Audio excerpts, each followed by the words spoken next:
Oh yeah, we want retribution. Oh yeah, we want retribution. Oh yeah, we want retribution. Yeah, we ran out of patience. Boil up with the cold hard hatred.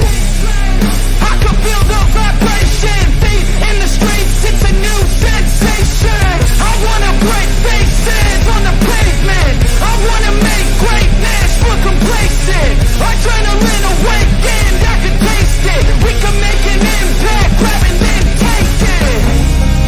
Like a disease, bring them to their knees. Thank for their disease. Just like the wind.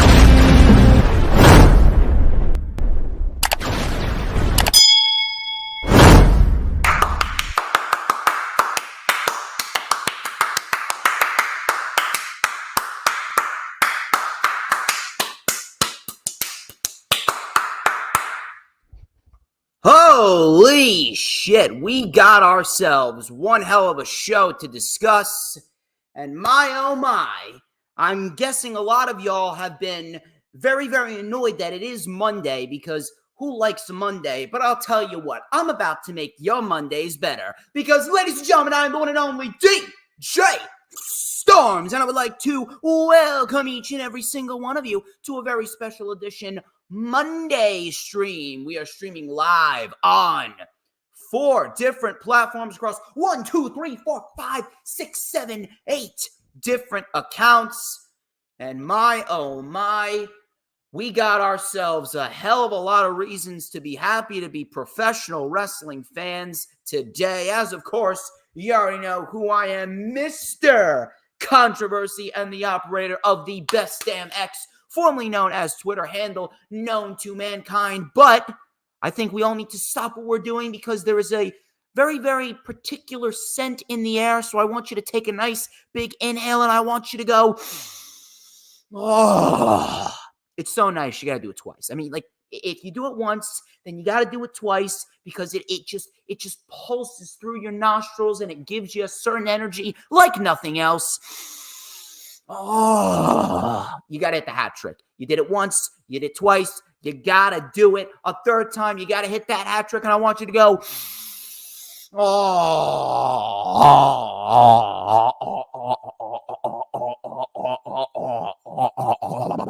shit. Do you smell that? Oh my God, that is succulent. That is tasty. I don't really know what that is. My nostrils aren't what they used to be. I think the guy to my right over here knows what that is. What is that oh so particular scent? Oh, that's a familiar smell to myself. It would be the smell of pure fucking excellence. Oh my God, it is pure motherfucking excellence, and you know it's true. And this is the official rewind for AEW Revolution 2024, which of course streamed live on Bleacher Report and all pay-per-view platforms yesterday evening with 0 hour starting pretty early at 6:30 p.m. Eastern time. No wrestling until about, I want to say around maybe about 7:20. So that we had a lot of analytical shit, but we did get the wrestling starting around 7:20, and we got ourselves what was perhaps the best AEW show that they've ever done. I know a lot of people hear that a lot, but when it comes down to it, AEW pay-per-views, they deliver. They deliver. Sometimes you can even say that they over-deliver. They over-deliver in many, many aspects, minus a few. There's never really been a bad AEW pay-per-view, and I realized that last year was kind of it was a roller coaster year for the company. We had a lot of ups, we had a lot of downs, we had some great shows, we had some lackluster shows, we had important shows, we had filler shows, we had controversy, we had things run smoothly, we had structure, we had things unstructured. It was a year in 2023 that it didn't really know what it wanted to do. And they didn't really have a lot of momentum like they should have coming into 2024, because World's End, while it wasn't a bad show, it was solid for what it was. But if you compare it to the AEW pay-per-views of past, it did not live up to what an AEW pay-per-view really should be. And I would be an idiot not to acknowledge that. But since the start of the year, and we were talking about this before we went live on the air, since the start of the year, we have gotten a lot of solid material coming into 2024. Again, some lackluster rampages here or there, some filler collisions here or there. But for the most part, it hasn't been anything blow away. I'm not going to sit here and say that it's been blow away, because, again, that would be me not being honest. I wouldn't be being objective, and I've prided myself on being objective. But for the most part, we've gotten some solid material heading into Revolution. It was very well laid out, and coming out of Revolution, we do have a lot of good things to look forward to on AEW side of the fence, and we are going to dissect everything in depth. But as you can see, I'm not alone. Back with me once again, he's a DJ Storms Posse member, a long-term DJ Storms Posse member. He is a very passionate wrestling fan. He's got a lot of good material to share with us today. He's coming to us live from Oregon. Ladies and gentlemen, please help me welcome my guest, one of my top-tier DJ Storms Posse members, Mr. HooliGrim. How you doing, brother? Good. Thank you for having me back on. Good to be here. Now, I would like to ask you, we got a very newsworthy show, to say the least. That's putting it lightly. But I want to get your overall thoughts on the show from top to bottom, and where you think we are headed coming out of Revolution on AEW's side of the fence. Yeah, there's a lot to say. It's a lot to unpack, I know.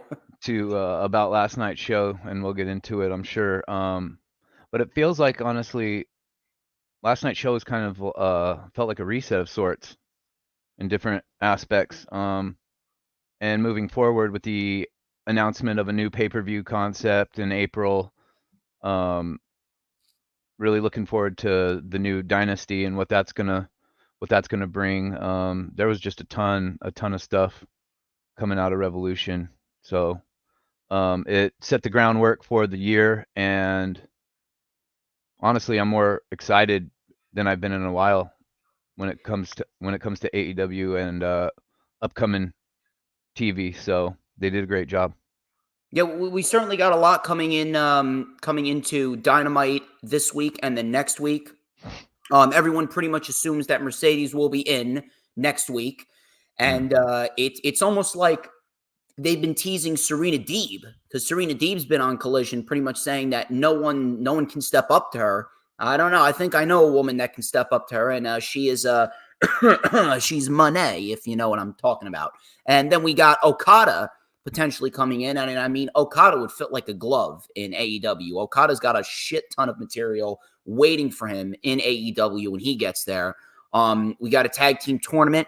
A couple of questionable outcomes towards the end of the show, but we will get into that a little bit later. Before we get into the specifics here, where can everybody find you on social media?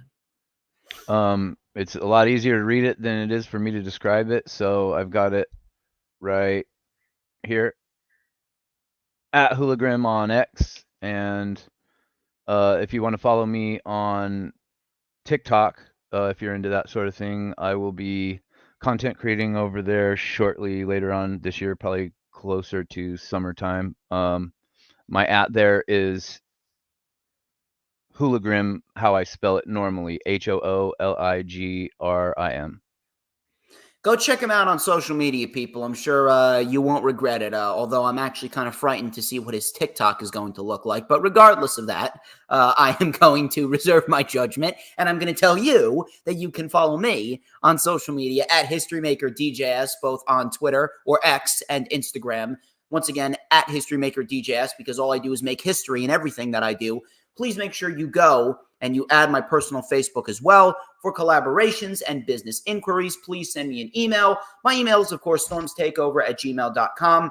Like the official DJ Storms business page, and I may just send you an invite to join the official DJ Storms Posse group on Facebook. That is One more time, all those links are in the description, as well as the link to Brittany Kay. She's a wonderful woman that does beautifully crafted designs of wrestlers. She also does Twitter and Instagram and Facebook, or just social media in general. Social media, Abbies and Banners. Go check her out if you're looking for a nice social media Abby banner or a great graphic design of a pro wrestler. Her Twitter, or X, is Brittany K5150, while her Instagram is Brittany K Designs. On top of that, please make sure that you go and like the stream no matter where you're watching it from, whether you're watching it on Facebook, whether you're watching it on YouTube, whether you're watching it on X or Rumble. We got a nice wide outreach, so we have a lot of avenues where you can view the stream from. On top of that, please make sure that you share it out to all people across the board on all platforms, social media, X, Instagram, Facebook, Pinterest, Tumblr, Snapchat, TikTok, Twitch, Rumble, whatever social media platforms that you may be using. It is very vital that you do so, because it is a known fact, and the guy to my right can attest to this. It's the fact that I make people's lives better in everything that I do. When I am a part of your life, it automatically becomes better. I don't make the rules. Yeah, I do. And on top of that, you also got to make sure, if you're watching on YouTube, to hit the subscribe button, whether it be to my channel or the Hardcore Sports channel. I believe we are 25 subs away from 1,000 subscribers over on the Hardcore Sports channel. So please go and hit subscribe button if you haven't already done so, and hit subscribe button on my channel as we are on the road to 2,400. And this is the most important part. Hit that notifications bell with a huge coup de grace, because that way you will know whenever I pop up on YouTube. Because whenever I pop up on YouTube, oh, baby, it is the absolute best time to be on YouTube. Do you know why? It is because it is the only time that you are going to get to see this glorious sideburn chin strap combination and this beautiful mustache right here. Hold on, it's in here somewhere. I gotta find it. It's a little bit. Oh, yes. Oh, yeah. Look at it right there. This beautifully crafted, magical ace black comb. Look at it. It even says ace, because I'm the fucking ace of the IWC. Hold on. I gotta blow on it right here. I gotta go. I gotta blow. It is hot. It is sizzlating. And don't worry, James Punisecki, you got the comb. And we're going to light it up right here on Facebook, Rumble, X, and YouTube with a little and a dash of and a whole lot of because like hot, fresh, fried egg and a hash brown right off of the pan in the morning with a side of bacon and a fruit bowl and a bagel. It's a nice hot steaming breakfast buffet. I am just so good. I am succulent, tasty, the most scrumptious snack in the IWC, and everybody wants a piece of the Storm's Meister. It is a known fact. But anyway, we're getting a little bit ahead of ourselves here. Why don't we get straight into the festivities here on the Rewind? And I would like to thank each and every single one of you for tuning on in. Shout out to Earl, by the way, because I will be on the Wrestling Experience with Earl and Sarah this coming Thursday, where we will review Dynamite and the fallout from Revolution. Plenty of good material, because more DJ Storms equals a better life for everyone on this planet.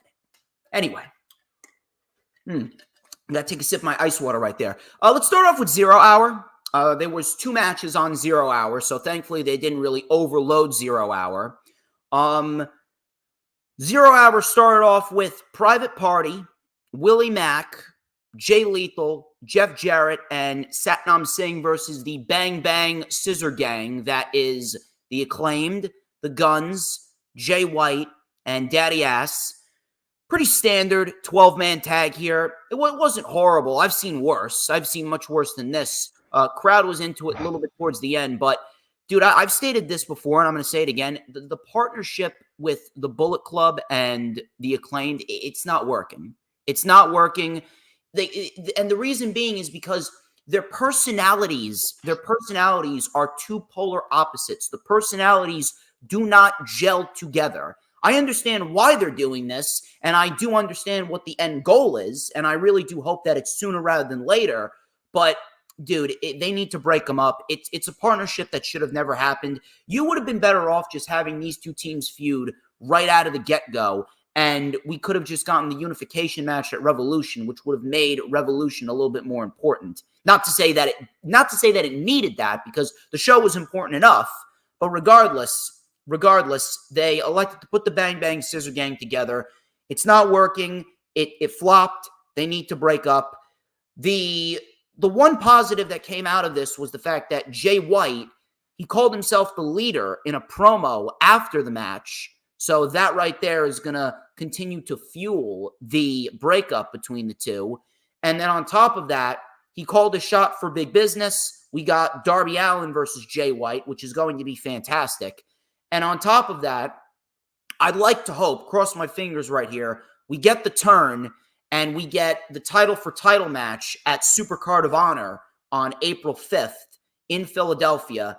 And hopefully that is where Bullet Club Gold will win both sets of trios championships. And Bullet Club Gold, they are just going to reign supreme. They're going to be the top faction in AEW. Hopefully we get Juice Robinson returning as well. So that way Bullet Club Gold is rounded out and they're whole. But Bullet Club Gold winning both sets of trios championships at Supercard of Honor to make that show feel a little bit more important, that would actually be a very nice moment for them. But as we speak right now, dude, I mean, this shit's just not working. It's not working, and this was probably the most meaningless match on the show. Real quick, looks like the wrestling gods have blessed you and us being April babies. I didn't realize that we're getting Supercard of Honor right before WrestleMania, so that week is going to be pretty insane. April 5th. I was contemplating going, but I think I'm saving my money for Forbidden Door, which is going to be in Arthur Ashe Stadium. Oh, nice. That'll be a good show, like usual. But do you want to comment on this? Where is your head at? I want to know. So, in my mind, one of two things. They've either taken Max Caster fumbling his rap last week and are turning it into something, or it was planned out all along. They had an idea to have him start messing up his raps on purpose for whatever. Either way, we're getting something out of him for getting his raps, because he did it again last night. So he did it. He did. This is the third time he did it. Oh, it's the third time. I've only seen twice. Okay, I didn't know he's done it 3 times. So they're definitely going somewhere with that. That I will give them credit for. That needs to be. I thought last night was a great opportunity at the end of it all, when Jay White kind of turned into the hype man for the show and grabbed the microphone. I thought it was a perfect opportunity for him. I honestly thought he was going to turn. Yeah. And break himself away from all that madness. And then he didn't. And I was kind of like, okay, whatever. But then after the show is over, obviously getting announced that we're getting Jay White versus Darby Allin, maybe for both Darby, this puts him back in the singles wrestling group now, and he can get off and running now that Sting is done, and him and Jay White should be a great show, and maybe that will also lead to Jay White maybe distancing himself from this whole clusterfuck of silliness that is. I think Darby's leaving for Mount Everest on March 27th. Well, and last night, and we'll get into this later when we talk about their match, but I thought about that last night after what he put himself through, and I thought, well, hopefully he's fully healed to climb Mount Everest in a few weeks, because my God, man, I mean, we'll get into that later, but yeah. Oh my God. But yeah, dude, we need the turn. The turn should have happened last night. The turn should have happened last night, and we should have gotten the build to Supercard of Honor, where we see Jay White and the Bullet Club Gold. We should have gotten the build up to that match, and Bullet Club Gold both sets of titles. They're only doing this with Jay White and adding him to this because Juice got hurt, right? I don't think it's just because of Juice got hurt. I don't think it's just because of that. I think they would have done this anyway? I think that he's in on this because of the simple fact that they're trying to give him something to do right now, because all the other singles title pictures, they kind of feel occupied. Roderick Strong is the international champion. Wardlow and Swerve and Joe, they're kind of occupying the world title picture. Christian Cage, Daniel Garcia, and Adam Copeland, they're occupying the TNT title picture. And then the Continental crown, that was occupied by Eddie and Bryan.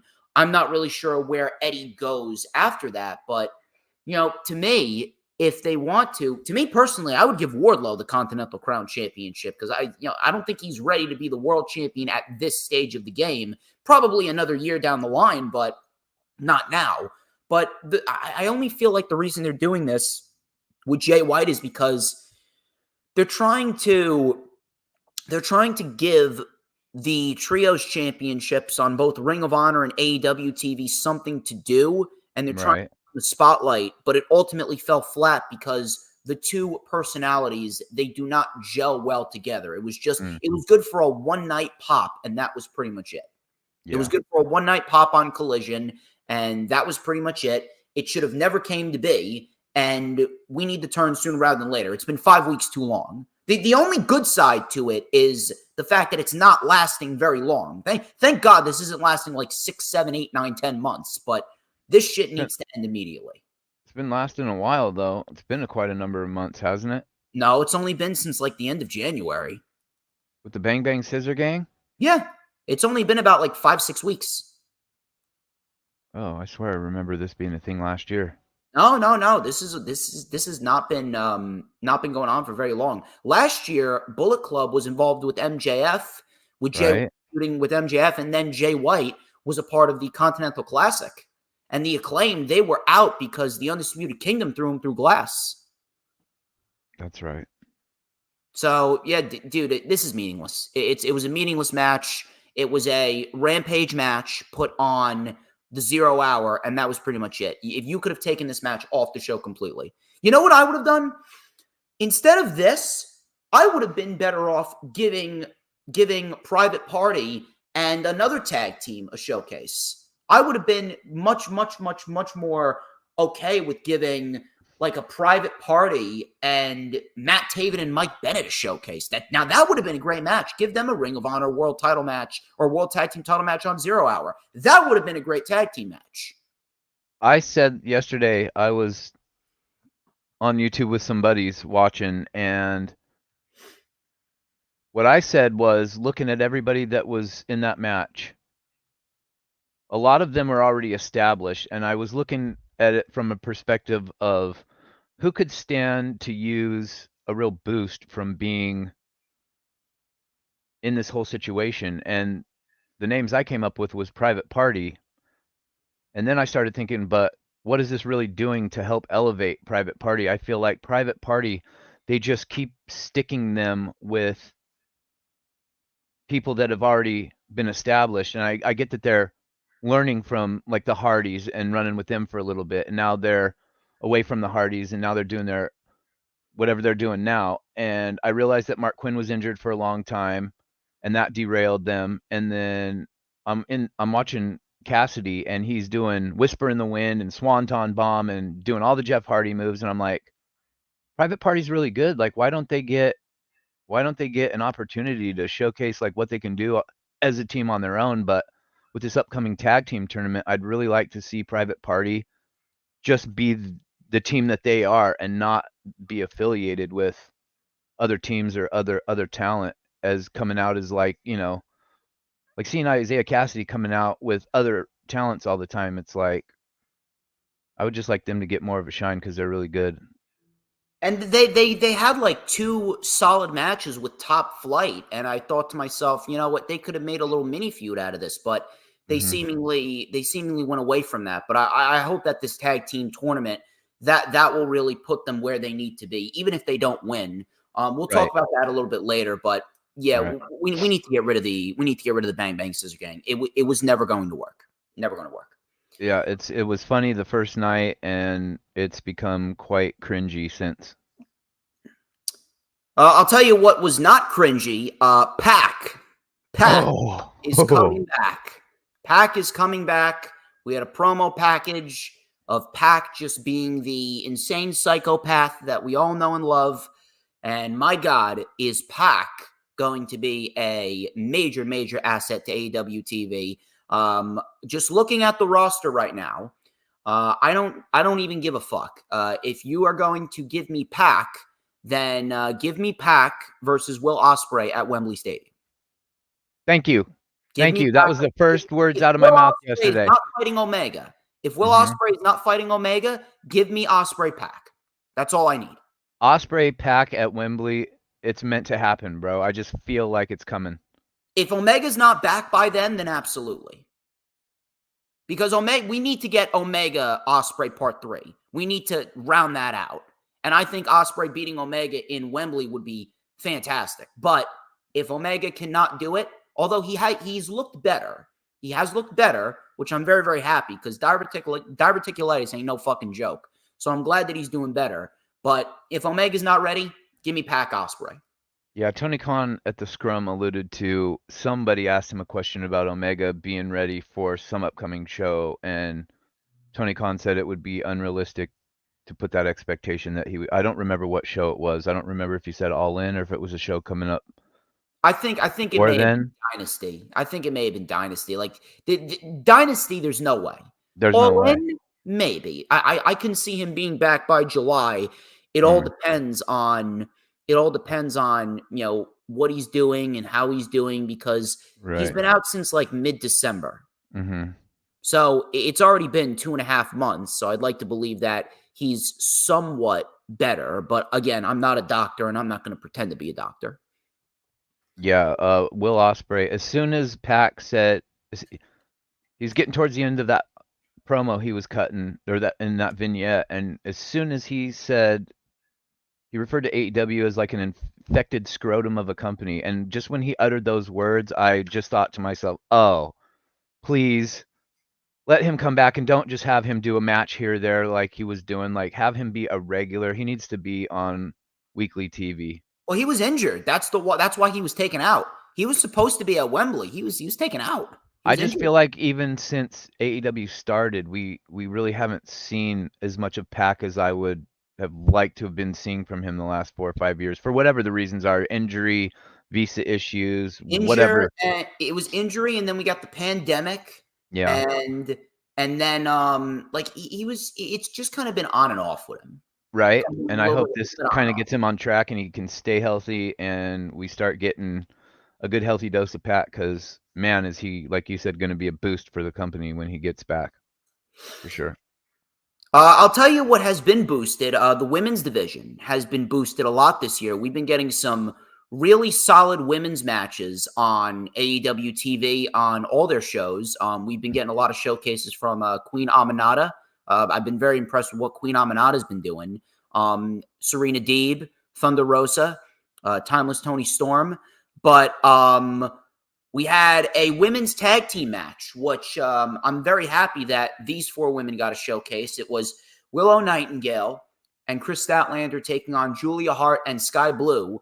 And I actually told you this on X before we went live.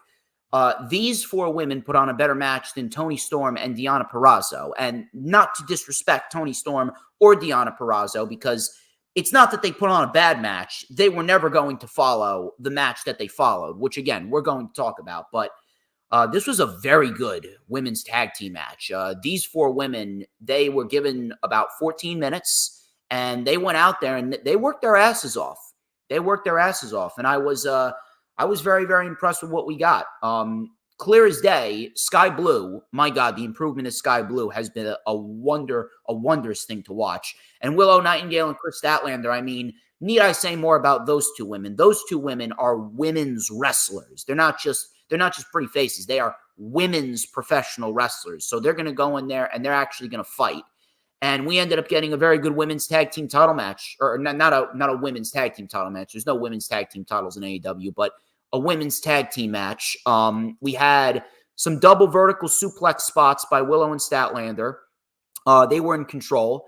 Willow was then isolated. She was caught with a clothesline by Sky. Then we got a tag to Statlander. Statlander lit up both women with a double springboard elbow and a double running senton. Willow was in control. She tagged in. Hart was hung upside down in the Tree of Woe, while Sky Blue was in a prone position.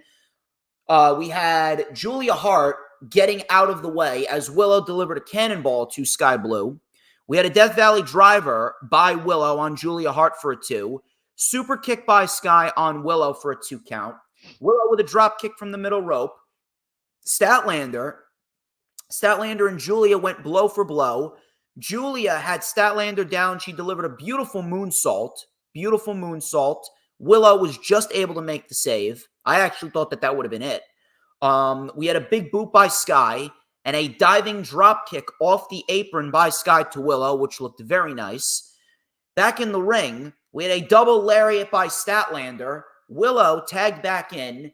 She pounced Sky Blue. My God, do I love Willow's pounce. Sky Blue sold it very nicely. Loved the pounce by Willow.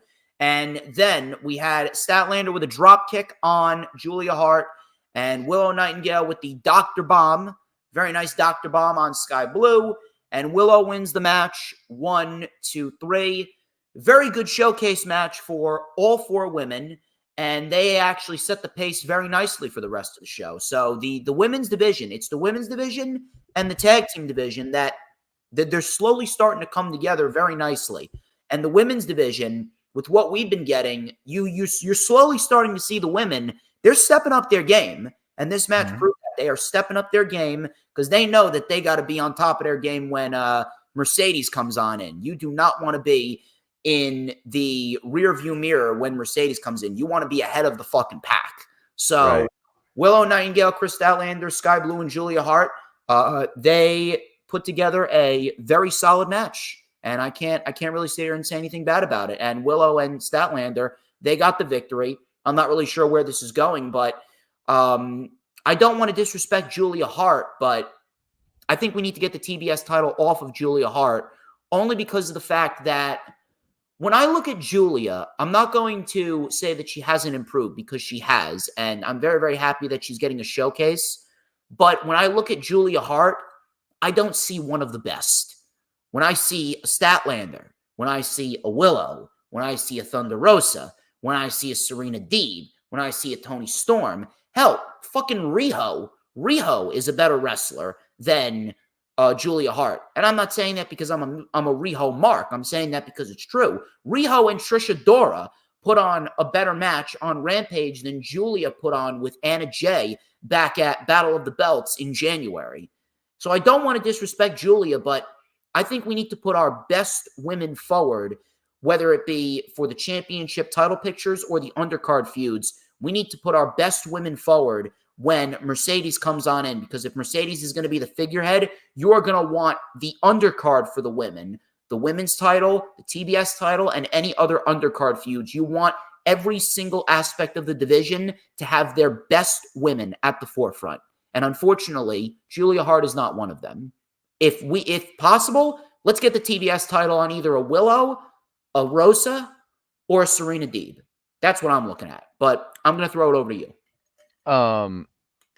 This match was good. I did a lot of, what's the term I'm looking for? I was thinking a lot. Yeah. I was thinking a lot during this match about Willow and her whole presentation and how they package her. And then I thought about, like, you know, why can't WWE do this with Nia Jax? I think they are, though, because Nia's actually been tolerable over there. I'm not going to say she hasn't. I feel like, well, obviously Willow is a better wrestler than Nia Jax. That's a given. Clearly. But, you know, she's not a small woman. And the way she looked yesterday, she looked like a star to me. And I really noticed her, like I was looking at her ring attire and then the ring attire that WWE puts on Nia Jax. And I'm like, AEW is handling Willow, in my opinion, correctly. And she looks like she shines every time I see her. And I was really impressed with her. Sky Blue, I didn't even recognize her. Oh, she's had a transformation. She looked really good. Julia Hart, everybody was obviously making comments about her ring attire, and accentuating parts of her anatomy. And when she came out with that entrance, I was actually calling her the Undercaker. But we're gonna have to get that. I trending agree with in the what you're chat. saying though about Julia Hart though. Hold on. Get that trending in the chat. Hashtag Undercaker. Yeah, Undercaker. She had the Undercaker entrance, which I was laughing at. But in terms of Julia Hart, I feel two things were happening by her getting the TBS title. One, it kind of gives her a little confidence boost in her knowing that, okay, this is AEW saying, look, we see potential in you. You're the future going forward. Keep doing what you're doing. We've noticed improvement. It's kind of like a little bonus they gave her maybe to keep her motivated and to want to keep improving. And also it lets the fans know, hey, this is somebody to take seriously. Like, nobody gets a belt that's just going to be an afterthought, right? So it did two things. It served two purposes, in my opinion, by giving her the title. But in terms of what you were saying, I agree. Now her holding a title seems kind of like you've got all these women in here that are clearly more advanced in their in-ring work than she is at her stage of the game. Now, mind you, that's no fault of her own. She's young and doesn't have as much experience, and she will get there. But as far as her holding a title, when you've got all these other women like Willow and such in there, it does seem kind of like it doesn't fit with her holding a title. So I would be for her dropping that title sooner rather than later, just to further the division and set in stone what else Julia Hart needs to do to continue her growth and progression. We'll see what happens. I definitely do believe that they showcased the women's division correctly in that tag team match. I think with this match and this victory, I would say Willow has earned herself a TBS title match. And if we do get that match, I'd say that should take place at Big Business. That takes place at Big Business, and we pull the trigger on Willow Nightingale. Unless you're going to give Willow Nightingale the victory over Athena finally at Supercard of Honor. Because right now, I don't know where the fuck they're going with Athena going into Supercard of Honor. Because if Athena has proven one thing, I think it's about time we get Athena on AEW TV right now. We need to have her drop the Ring of Honor women's world title to someone else. I'm not sure who, but it's going to have to happen sooner rather than later. I don't think Athena wants to be on weekly national television, or she'd be by now. I really honestly feel like there's some reason why she's content with being the Ring of Honor women's champion and working whatever shows that they have her do there. And maybe, but who knows? Maybe she's waiting. Maybe she gets put on AEW's roster when Mercedes comes in. Who knows? We'll have to wait and see, but I think she definitely needs to be on AEW weekly television. There's no reason for her not to be, unless, like I said, it was requested by herself for whatever her reason might be. Well, she said that Ring of Honor is her priority right now, but I think Supercard is the time where she needs to lose the title. It's either Statlander or Willow. Statlander or Willow would be two of the best options right there, because she just dispatched of Nyla Rose on Ring of Honor TV in a 2 out of 3 falls tables match. So I think we need to move Athena up the ladder now and move her onto AEW Weekly TV. Yeah, facts. The main show started off with Daniel Garcia and Christian Cage for the TNT Championship. And this was a very old school match. Really nothing over the top. It was a very old school underdog babyface and dastardly heel match. And it didn't even need to be over the top, because every single move that they did, they paced the match very nicely. They told multiple stories throughout the match, and the crowd was eating out of the palm of their hands. They wanted a Daniel Garcia win. They actually popped big for when Daniel Garcia hit the pile driver, and we're going to talk about it in just mere moments, because we're going to go over everything that happened here. Daniel Garcia came out in Sting-inspired gear, which looked awesome. That was a very nice tribute by Daniel Garcia, and you could tell how much Sting meant to Daniel Garcia growing up. Shivani said that his jacket was given to him by West Side Gun. that West Side Gun had Really? that jacket made and gave it to Daniel Garcia. Yeah. Wow. You see, now that right there is a cool moment. So Christian was in control early, very technical start. We had a flying crossbody off the top to the floor by Christian. Garcia, he then worked on the leg. The leg was the story here. Christian sent Garcia to the floor. Garcia then, he sent Nick Wayne into the timekeeper's area. Garcia and Cage traded some strikes. We had a flying elbow by Garcia, 10 punches in the corner. He actually pulled the turtleneck over Christian Cage's head. So once again, Christian Cage's turtleneck muscle tee being used against him. So then after that, we had Garcia with a wrecking ball drop kick. Christian was sent over the steps. Garcia caught with a backbreaker for a 2. Christian then went up top, and he went for a diving headbutt, but Garcia slightly moved out of the way and caught him in an ankle lock midair, which looked very nice. It was in deep. Christian got out. Christian went for a sunset flip out of the corner, but Garcia caught him and held him up for a little bit into a backdrop driver. That got a 2 count. So we then had Garcia being slingshotted into the buckle.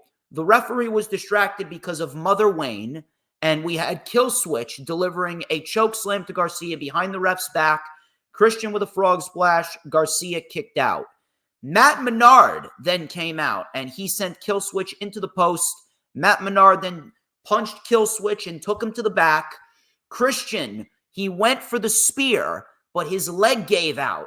Daniel Garcia took advantage, caught him with a pile driver. The crowd came to their feet.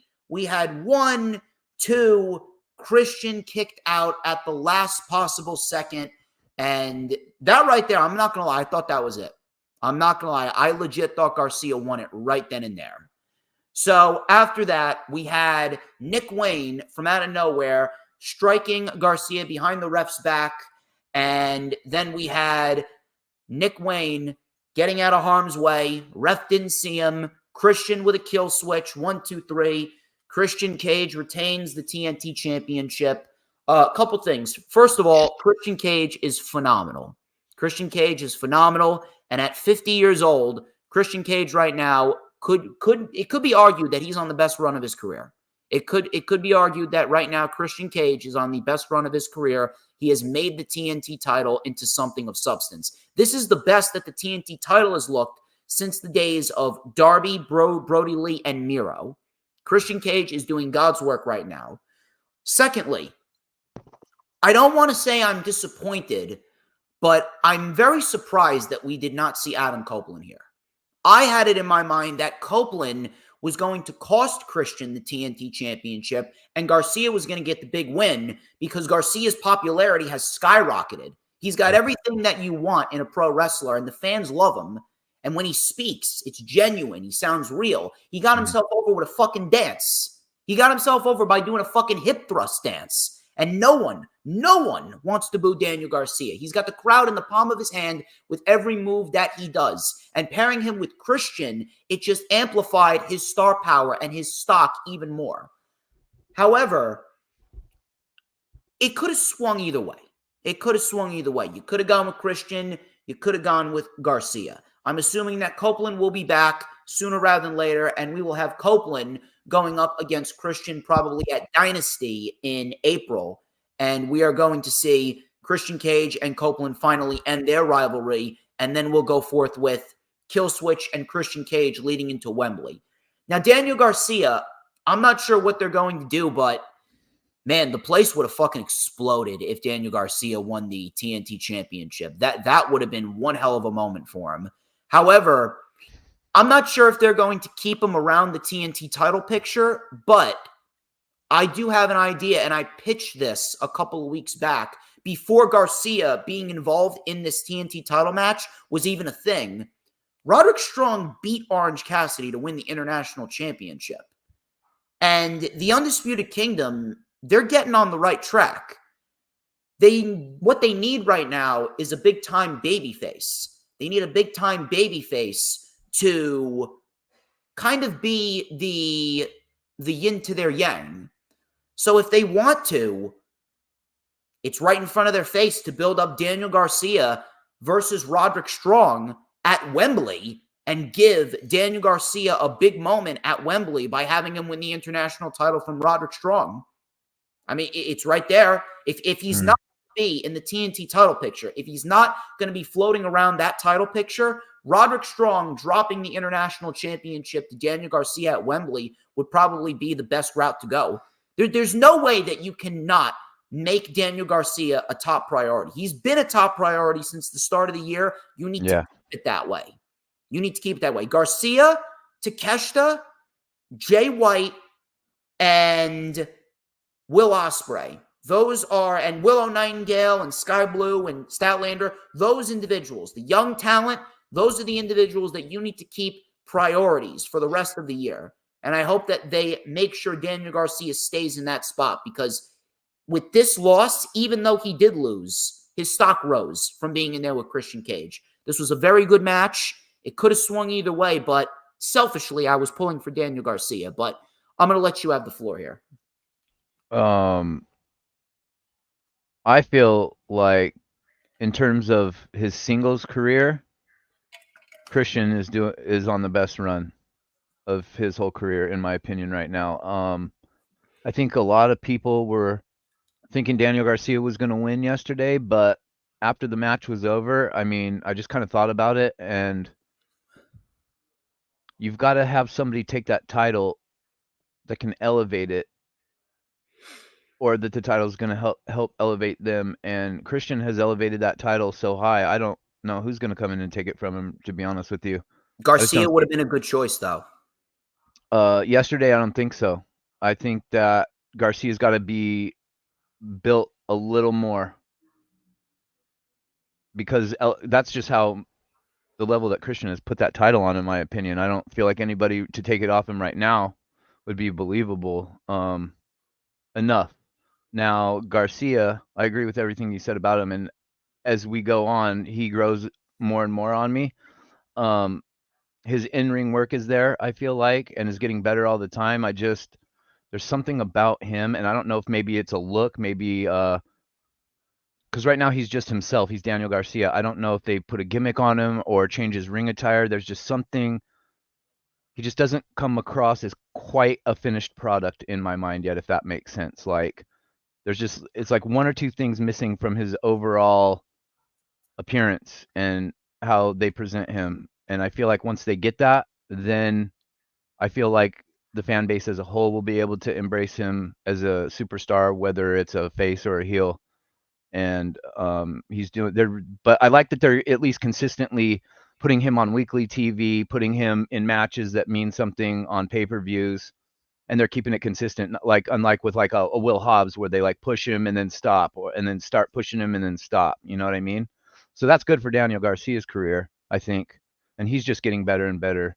And it's clear that the crowd. I mean, he's the first guy to come out when the show starts, and I took notice immediately of the pop that he got. It was a huge reaction from the crowd. But let me just shout out Nigel McGuinness real quick, because the commentary for this match was something else, man. And Nick Wayne wearing his "Christian is my father" T-shirt. And I need to get that shirt. Right. And then Nigel McGuinness making reference to that and saying that Christian might be Nick Wayne's father, but Nick Wayne's mother calls him daddy, if you know what I'm saying. And when he said that, I lost my shit. And then he goes, and then he made something. Shivani makes a comment and goes, "Oh Lord!" And Nigel McGuinness says, "Hey Shivani, last time anybody called you daddy, one of your kids needed some money." And he goes, "That's why you had to start your OnlyFans account." And I just died laughing when Nigel McGuinness said that. It killed me for a while. Nigel McGuinness, I don't give a fuck what anyone. Nigel McGuinness He's great, man. He's the best commentator right now. Did you see his reaction to Mariah May on Collision? On Twitter, dude, like Mariah May, like, you know how Mariah's got her simps over there, right? And Mariah blew a kiss to Nigel, and then Nigel legit. He fell out of his chair. Yeah, I did see that. And you just hear Tony Schiavone goes, "This is a pathetic grown man," and he's got his hat, he's got his old man hat on, and he's like fanning himself. Nigel is fantastic. How he comes up with that stuff on the fly, especially like knowing that you're live on air, that's a skill that's hard to master, and he's great in that role. He really is. You know what was my favorite Nigel McGuinness line in AEW so far? When Brian was in the Continental Classic, he goes, "I don't know why anyone thinks that I'm biased against Danielson. Danielson's actually my second favorite guy in the tournament." And then I think Kevin Kelly goes, "Well, who's your first?" And Nigel goes, "Every other participant in the tournament." He is fantastic. He is absolutely fantastic. And I don't know. I do not know how WWE let him go. He makes every single match that much more entertaining with his commentary. Well, I know how they let him go. His name is Vincent McMahon. But let me ask you this. Copeland and Christian, is that the direction for the TNT title? And then for Garcia, where does Garcia go? Because I got my plan for Garcia. Well, here's the thing. Like you brought up that you were surprised that Adam Copeland didn't make an appearance. I totally forgot that he was a part of this whole thing, to be honest. He got hit with a like there was no point in that match yesterday where I even remembered Adam Copeland or thought, "Oh, okay, when is he coming out to interfere?" So that tells me really one main thing, and that is how good the two guys in the ring were going at it, that I wasn't even thinking about outside interference or whatever else had been going on with the storyline between Christian and Adam Copeland. I guess Christian keeps the title because Copeland's gonna go after it, I'm assuming. I'm not sure. Well, here's the thing. If Copeland takes it off of Christian, then we got our TNT title match for Wembley, and it's Copeland and Takeshita. That's what we need. That's what we need. And Takeshita beats Copeland. So you think that Takeshita is going to get that title before Adam? No. Adam Copeland will beat Christian, and then Takeshita. Oh, Takeshita will. Okay, got you. So Copeland will get the title. Yeah. Okay. But if Daniel Garcia is still going to be a priority, then Garcia, Roderick Strong, Wembley Stadium, with Garcia winning the international title. I mean, it's right there. Yeah. But Christian, it was an overall, it was a really good match. I thought I was actually okay with the outcome and Christian winning because, like I said, in my mind, I don't see right now who's at that level to take it from Christian and keep running with it. He's just done so much for that title to make it him and the title both. I mean, you've got to have them both on the show. That's how good he's done with it. So I guess they just keep that going until they decide when they want to make that change.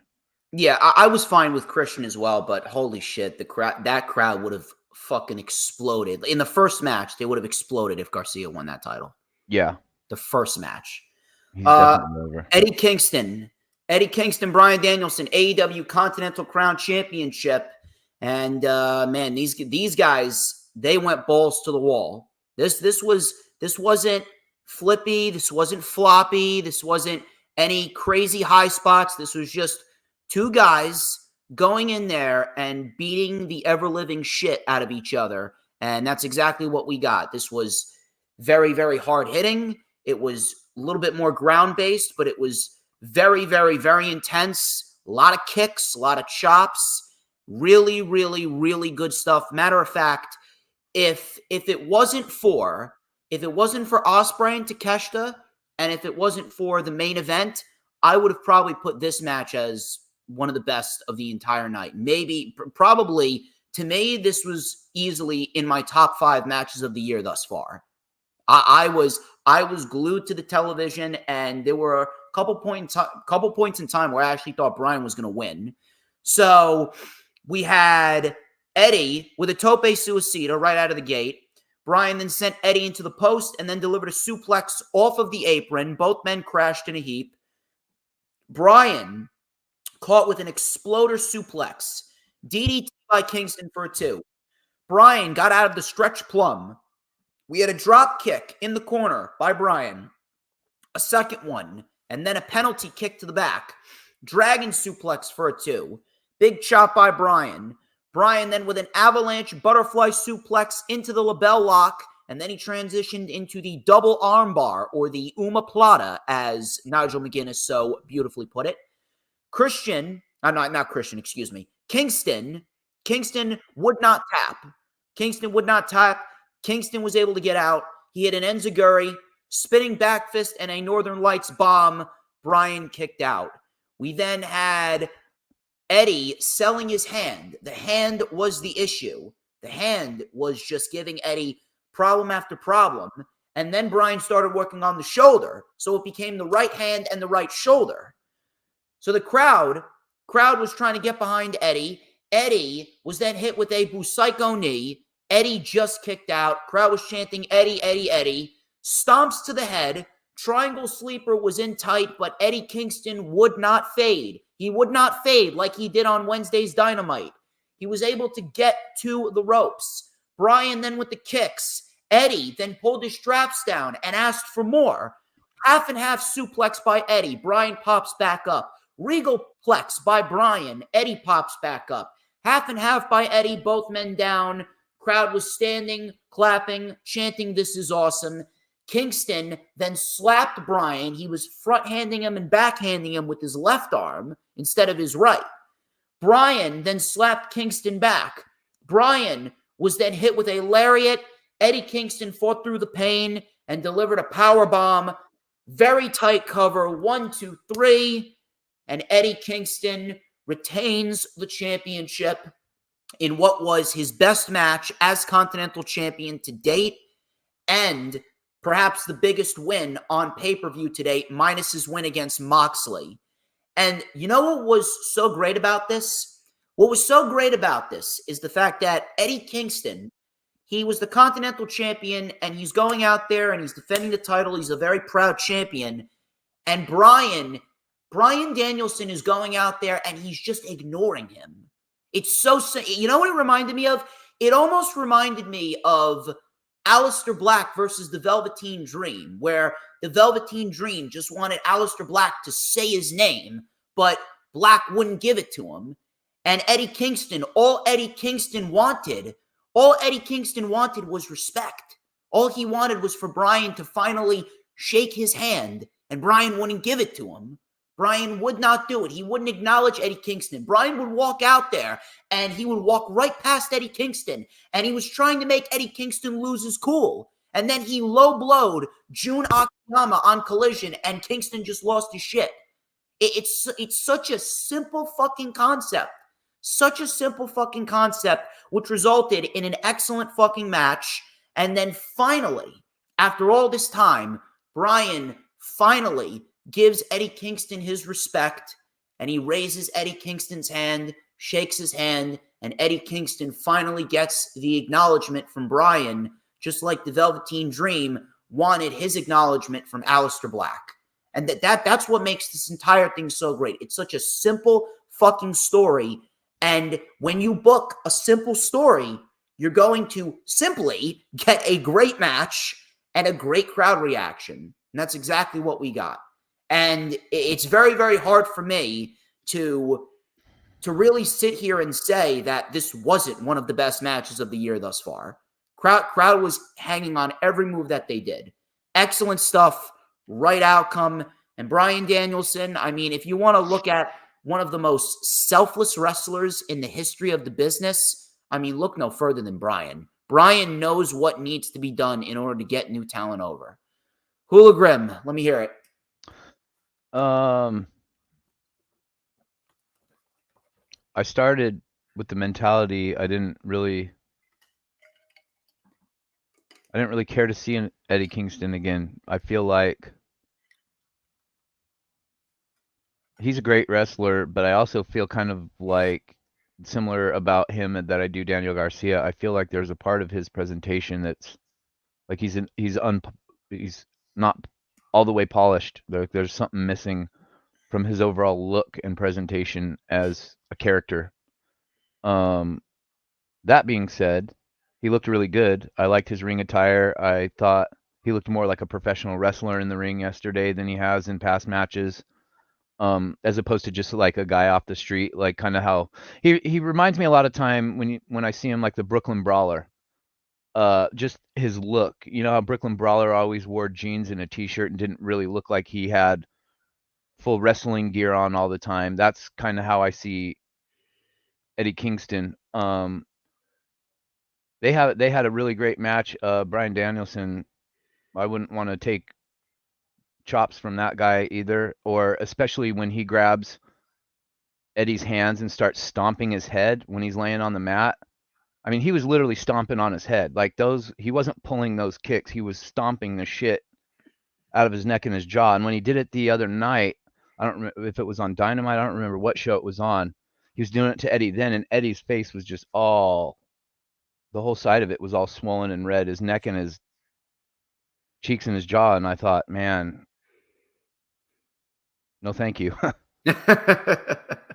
But it was a good match. I don't understand. I thought they were unifying these 3 belts. I get that if he's gonna, I get you can't really converge them into one if you're gonna also be on New Japan's show with their belt, and he's got a Ring of Honor belt and whatever. There's just a lot of belts. I think that he's going to lose them all separately, to be quite honest with you. I never really understood the concept of unifying them all. If they wanted to, because here's the thing, they're from 3 different promotions. We got the New Japan Strong Openweight Championship, the Ring of Honor World Championship, and then the AEW Continental Crown Championship. If anything, we need to have Kingston lose the Ring of Honor World Championship to Mark Briscoe at Supercard of Honor. Yeah. And that right there will, give Mark Briscoe something to do. Yeah. And that will make Mark Briscoe a face of Ring of Honor. And then Eddie Kingston, he could probably go to New Japan and lose the Strong Openweight Championship to someone else. And then we got the Continental Crown Championship, whoever you want to put over there. I mean, because doesn't New Japan do a tournament of sorts towards the summertime? Don't they do that every year? What? They have some sort of yearly tournament, don't they? The G1 IWGP, Climax. The G1 Climax. There you go. So it's getting ready. I feel like they're shortly within the next couple of months, Eddie will probably be heading over there to deal with that. But as far as the match goes, I mean, it was fucking excellent. Excellent. It was a great match. I just don't like seeing Bryan Danielson in title matches. Like, let him at least win one. I know he's at the stage of his career. He's there more to help get these younger guys established and to have good matches with them and to help get these younger guys more known and more over. So I understand his role that he's playing. Just maybe not put him in so many losing title matches. Like, if he wants to lose matches, that's fine. But I mean, the last time he was in a title match was in October. He hasn't really been in a title match since October. It just makes the fans. I noticed yesterday, like, a lot of people were agitated at the fact that he's losing title matches, and I think overall, from a fan's perspective, I think people are having a hard time understanding, like, what the purpose of all this is and why Eddie Kingston just, I don't know, that thing where he does the Hulk Hogan hulking up and stuff just really, I wish they'd eliminate that from wrestling, but it is what it is. These are just little minor gripes. It was a great match. I mean, those guys have great matches every time. So here's the thing. The one thing that trumps over everything is the fact that the story was all about, Eddie Kingston finally getting his respect, because you take a look at Eddie Kingston. I mean, he won the Continental Crown Championship. He won the New Japan Strong Openweight Championship. He won the Ring of Honor World Championship. He won the Continental Crown, but yet Bryan still doesn't respect him. So Eddie's kind of like, all right, I'm going to fucking beat your ass. I'm going to beat your ass. And when I do beat your ass, you're going to fucking shake my hand. And you're finally going to give me the respect that I deserve. So that to me just trumps over everything, because it was all about respect and something that Bryan just would not give Eddie until last night. I saw something interesting on X. Somebody had posted the little segment of Bryan and Eddie backstage when they were sitting in the doctors. Yeah. And then somebody had commented on how surprised, they alluded to the fact of how surprised they were at that segment, given the fact that supposedly, according to this person that said this, Daniel Bryan and Eddie Kingston hate each other in real life. Yeah. I didn't know that. I had no idea. And they did that. They did that, and they played up to that in real life. That kind of shit, working it into matches, it's never ever. I've never seen a match where they took some real life behind the scenes beef and incorporated it into a feud that the two guys were currently having in the ring, I've never seen that end badly. It always enhances what's going on in the ring, knowing I that mean, there's a look little at bit of Sean and Brett. yeah. I mean, it just Like works. there's just something about knowing if two guys hate each other in real life and then you see them in the ring. I feel like that just adds a little more immersion to a feud. Oh, by the way, we got 18 people watching right now. We got a large crowd. Large Let's fucking go. crowd, people. I Fuck appreciate yeah, y'all. let's go. We're gonna continue Hit on that here. like button. Yeah, you better hit that fucking like button. Wherever Let's you're watching continue. from, hit that like button. Let's continue here. Let's talk about Chris Jericho, Powerhouse Hobbs, Lance Archer, Dante Martin, Magnus, Hook, Brian Cage, and Wardlow. All-Star Scramble match. And the winner gets a shot at the AEW World Championship. And to quote my friend Earl, as he would say, this was woolly, wild, and all over the place. Woolly, wild, and all over the place. Absolute chaos, and it was entertaining as fuck. Entertaining as fuck. We had a lot of crazy spots. And one positive thing I will say is this. This was the match that I was least looking forward to, but it ended up being a fairly decent 8-man scramble, and everyone got their shit in. Everyone got their shit in. Everyone was able to do their thing. And that, I believe, is one of the most important things when it comes to a multi-man match, because some multi-man matches are they don't really have a vibe where everyone looks good. And they don't Right. really have a vibe of, oh yeah, everyone's going to get their shit in. But in this match, everyone was able to get their shit in and everyone got a little bit of a showcase. So the 4 big guys faced off and we had some shoulder tackles. The crowd was chanting meat, meat, meat with every single strike that they delivered. We had a meat forever chant, which is slowly becoming one of my favorite chants ever. Meat forever. I fucking love it. And it all started with Chicago. It all started with Chicago with Powerhouse Hobbs and Miro. Meat forever. Meat forever, baby. So Wardlow sent Powerhouse Hobbs to the outside. Archer, and my God, I love me some Lance Archer. Lance Archer with a Murder Hawk moonsault, the old school tightrope walk into the moonsault. I love that shit. That looks fucking great every time. Trying to show up the Undertaker with that one. Yeah. I think he does show up the Undertaker because Well, he does, because he does a freaking moonsault off the top rope. When he did that last night, I was like, oh, geez. I mean, he's almost 7 feet tall. I don't think I've ever seen a 7-footer do a moonsault off the top rope before. Dude, I don't get it how the man is almost 7 foot. They said 6'8" or 6'9", I think they said. Dude, and he's like 47, 48, and he can do that. He's pushing 50, and he can do that. I was gonna say, wasn't Lance Archer like a long time ago on SmackDown way back in the day? Yes. That's what I thought. He was Vance Archer. Vance Archer. He was in fucking SmackDown versus Raw 2011. I didn't even put that together until yesterday. I don't know why that light bulb went off in my head yesterday, but I was like, Lance Archer, wasn't he like a long ass time? Yeah, that would put him up there in age, but he doesn't look like he's 50. So we had Magnus and Dante going at it a little bit. Jericho with a crossbody on Hobbs. Suicide dive on Brian Cage. Magnus then took out Archer. Hook went up and delivered a double axe handle to Brian Cage. So everyone's diving on everyone. We had a 4-way superplex spot. And Cage actually with a deadlift superplex on, I believe it was Dante. That always impressed me, how Cage can do that shit. I believe Cesaro used to do that back in the day. Dante went for not a suicide dive, a tope con hero. He got tripped up on the rope. So thank God that did not end badly. Thank God Dante was able to catch himself, because that looked bad. He's got to be careful, man, because when his toe stuck in the mat and then he went forward, I immediately thought, oh no, he's re-snapped his leg or something like that. Like I just initially thought. But thank God he was able to catch himself. Yeah.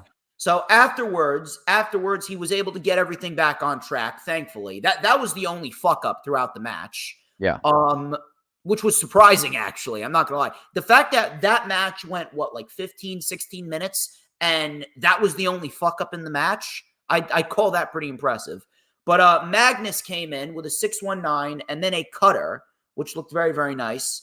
Then we had Lance Archer coming on in, and Lance Archer was hit with a double suplex by Jericho and Magnus, and then Jericho and Magnus with stereo lion salts on Archer, which looked nice.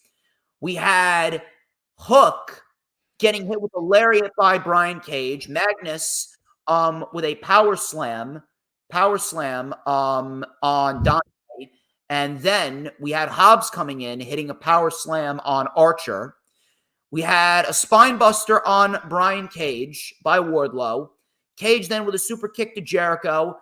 And then all of a sudden we had Hook and Jericho facing off, that's actually an intriguing match in its own right. Hook delivered a Northern Lights suplex on Jericho for a 2. And then we had a T-bone suplex by Hook. We had a World's Most Dangerous Slam on Jericho by Hobbs. And then Jericho used a fog machine to take care of Powerhouse Hobbs, and it looked like they were taken out momentarily. Brian Cage then with a big knee and an F5 on Hook. We then had a powerbomb. Dante then took out Magnus. We then had a moonsault on Archer for a 2 by Dante. Wardlow then took out Archer, and then he took out Hook with a lariat. Hook was out for the time being. Jericho was out. Hobbs was out. Magnus was out. Archer was taken out. And then Dante was the only one left with Wardlow. And then Dante was hit with it. And I mean, I love this shit from Wardlow. Wardlow's got a great last ride powerbomb. Last ride powerbomb. He held them there, spiked them to the mat. 1, 2, 3. Wardlow wins the All-Star 8-man scramble as expected. Absolutely chaotic, crazy shit. Not one of the best matches of the night, but it did its job. Everyone got their shit in, and Wardlow got the victory. Now, Wardlow winning was the right outcome, but here's the thing. They booked themselves into a corner, and I'm not sure what they're going to do, but after the main event, it almost looks like they're leaning more towards Wardlow winning the championship. It honest to God, and on top of that, after what happened with the international title picture after the match, it looks like Wardlow is going to win the world championship, and they're going to use that to break Wardlow away from the Undisputed Kingdom and potentially swap him out with a new member who made his return after nearly 2 years away, which we will discuss. But, dude, when Wardlow fights for the world title, this is ending one of 2 ways. We either need to have Wardlow win, or MJF needs to come back and cost him. There's no in between. One of those 2 things need to happen. If neither one of those 2 things happen, then Wardlow, you may as well leave. Wardlow is pretty much done. Wardlow will never surpass where he is right now. Listen, the Undisputed Kingdom, this was a great step in the right direction. And then what happened afterwards just added. The Undisputed Kingdom is slowly starting to come together as a very solid faction. But if Wardlow loses clean, or if he doesn't win, like I'm talking about if he doesn't win because of MJF, that would be fine. But if he doesn't win clean straight up, dude, I don't think that Wardlow's ever going to recover. They really fucked up Wardlow bad to a point where he almost either has to win or MJF needs to reemerge and start up the program with the Undisputed Kingdom. And I don't think he's ready to come back. He tore his fucking labrum. I'm not sure how long he's going to be out for. I don't even know if he got surgery or not. And if he did get surgery, he's probably going to be out for a year. Dude, I don't know. But listen, this was the right outcome. The match did its job, but it's one way or the other way for Wardlow. It's either Wardlow is cost by MJF or he wins clean or he's done. That's pretty much it. I've been calling Jericho lately. Well, Jericho, he's been dubbed Jerigoat by me for the last number of years for his run since AEW started, for helping get the company off the ground, for everything he did in the beginning stages of the company's life for the first couple of years. I've been vocal about saying he belongs. You got to add a fifth head to the Mount Rushmore, and Jericho's got a case to be on it. But as of late, I feel like it's been egomania running wild, and I've been calling him Jarek Hogan. How? I mean, like, dude, he tapped out to Takeshita last month to his own finisher. Because I just feel like sometimes Chris Jericho has got to make himself feel relevant to himself, and I feel like sometimes he's booked for things that he doesn't need to be booked for, and I felt like this match was one of them things. However, at some point he gets back in the ring, and I realize, oh, I forgot Jericho was in this match. Where the hell has he been this whole time? He really didn't have a lot. He didn't really like overshadow or take up a lot of in-ring time during that match, which I was actually ended up being surprised and happy with for one. He doesn't need to. I mean, you take a Right. look at what he's been doing. Like, he's been losing a bunch of big matches. And I honestly think maybe not necessarily against Jericho, but maybe more on Tony Khan's side of things. I think Tony Khan understands how over Jericho is with his entrance, and everybody likes sing along to Judas, and I'm sure that's always a factor in why Jericho maybe sometimes gets on matches where he doesn't really have a whole lot going on storyline wise. I think Tony Khan maybe just books him so that people can sing the song. You know what his problem is? You know what his problem is? His problem isn't the fact that, you know, he's taking up any spotlight, because if you take a look at what he's been doing, look at what he's done in the last year. He put over Ricky Starks twice. He Mhm. put over Will Ospreay.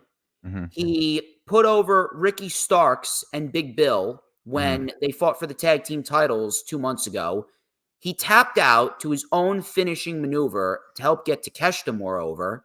Mhm. And then he put over Sting, and Sting didn't need to be put over by Jericho, but Sting won, and Jericho lost to Sting on 2 separate occasions over the summer. So it's not that he's taking up a spotlight. I think at this stage of the game, it's like Jericho's done everything.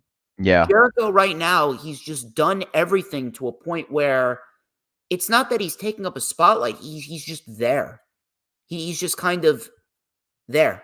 Right. And there's really nothing over the top with Jericho, unless like they really want to have him turn heel, and then maybe if they want to experiment with him in the TNT title picture, or experiment with him in the international title picture, that I wouldn't mind. I wouldn't mind whatsoever. But you know, you take a look at everything that Jericho's done, and it almost feels like there's nothing left for him to do. It's like if he wanted to retire tomorrow and call it a career, I don't think anyone would bat an eye, because there's really nowhere left for him to go. I agree with that. I think yeah, he was very smart in making Judas his excuse me, his theme song. That like the more I think about that, the more I feel like that was a genius move on his part to give him the ability to get booked on a show that he's not really in a major storyline or going after a title, but he's got that song and everybody wants to sing it, so book him on the show, right, for the feel good moment. Smart on his part. But this isn't about Jericho. This is about Wardlow. So Wardlow, back to Wardlow. Yeah. Jay Floyd in the chat made a point a few minutes ago, and I wanted to get your take on this. He says, I don't get needing contender matches on a pay-per-view. What do you think about that? It depends. It honestly depends. It depends on the scenario. It depends on if it makes sense. Now, the only reason why this match was made was because there are people that was supposed to be involved in the Meat Madness match that are injured. Keith Lee's injured. Miro, I believe, was injured as well. I'm not sure where Jake Hager is. I'm not sure if Jake Hager's got problems going on or if he was injured, but The reason why this match was made is because the Meat Madness match was canceled because of injury. I wouldn't have put this match on the show. I wouldn't have put this match. That's what I was going to say. I wouldn't have put this match on the show, but it wasn't needed. It wasn't needed. It wasn't bad, though. I'm not going to sit here and say No. And for an 8-man, usually, like you said, if it's an 8-man tag match and you've only got like 4 guys at one time, those usually turn up. But like an 8-man usually turns into a clusterfuck. The cameramen don't know who to focus on. You miss a lot of action. I'm not really a big fan of the matches a lot of times, but they got enough guys out of the ring, taking spots and he's down, and they did it right. Like it was good for what it was, but they paced it well. That much I will say, but I wouldn't have put it on the show. But in terms of overall, I don't mind it. It would depend on the scenario. Like if you want to do like a tournament, with the finals taking place at the pay-per-view, and it's like a number 1 contenders tournament, like that's not a bad strategy because it gives a match more stake. So it honestly depends on the scenario. I can't really say no. I can't really say yes. If I would have waited to do this match until after this pay-per-view, honestly, because then you get the result with Samoa Joe and Hangman and Swerve. Then you have the number 1 contender, especially now that we know that Adam Page's status going forward for the foreseeable future. We'll get to that later. But I just would have done this contenders match after this pay-per-view, not on it. I guess it usually depends because, to be quite honest with you, you could have made a case for any one of those guys to win the world championship and go fight Wardlow. I think it just caused confusion because this match happened before we saw Joe and Page and Swerve, so we were already thinking, okay, Wardlow's number 1 contender. But we don't know who wins. So, because here's the thing, it depends on who wins. Because if Wardlow won, that didn't really give away the ending, did it? It didn't. It didn't give away the ending of the triple threat match. Any one of those. No, I'm not saying it. No, that's not what I'm saying. I'm just saying we knew that Wardlow was the number 1 contender before we see the world heavyweight match. Well, yeah, because the world heavyweight title goes on later in the show. Right, and that's why I'm saying I would have had this number 1 contender match after the pay-per-view, like maybe on Dynamite or something like that, because it threw it coming on before the title match threw confusion to everybody. Like, wait, now Wardlow's being inserted into the already going Samoa Joe, Swerve, and Hangman storyline. Well, how's that going to work? Well, no, it's not necessarily that he's not being inserted into the storyline. He is the title picture is what I mean. Yeah, he's pretty much waiting to see what happens afterwards. But I get what you're saying. I wouldn't have done it on the show, but it didn't necessarily make the show worse. No, it didn't make the show worse. I just, like I said, it caused confusion for me and a lot of other people, and it made me like, okay, well, what are we about to see with this title match now that Wardlow's obviously it confused me. I'm like, why is Wardlow getting a number 1 contender right now? All right, so let me move on. Well, actually, let me ask you this before we move on. What happens now? We know where we're going with Wardlow now. We know who he's fighting. How are they going to end this? How are they going to book Wardlow when he fights for the world title? Because there's only 2 ways that it can go. And one way I don't think is going to happen because the guy that is going to end up costing Wardlow or should cost Wardlow is hurt. Correct. And if we talked about this before we went live, so if what you're thinking happens, that makes the most sense, but he's injured. And we don't know his status, how long his hiatus is going to be. Sarah says that last she heard, MJF was going to just rehab his shoulder. So if he doesn't get surgery and he just rehabs it, however long that process takes, who knows? But what we do with Wardlow, I'm not exactly sure because I feel like we need an end result to the storyline currently going before we can just throw Wardlow in the mix.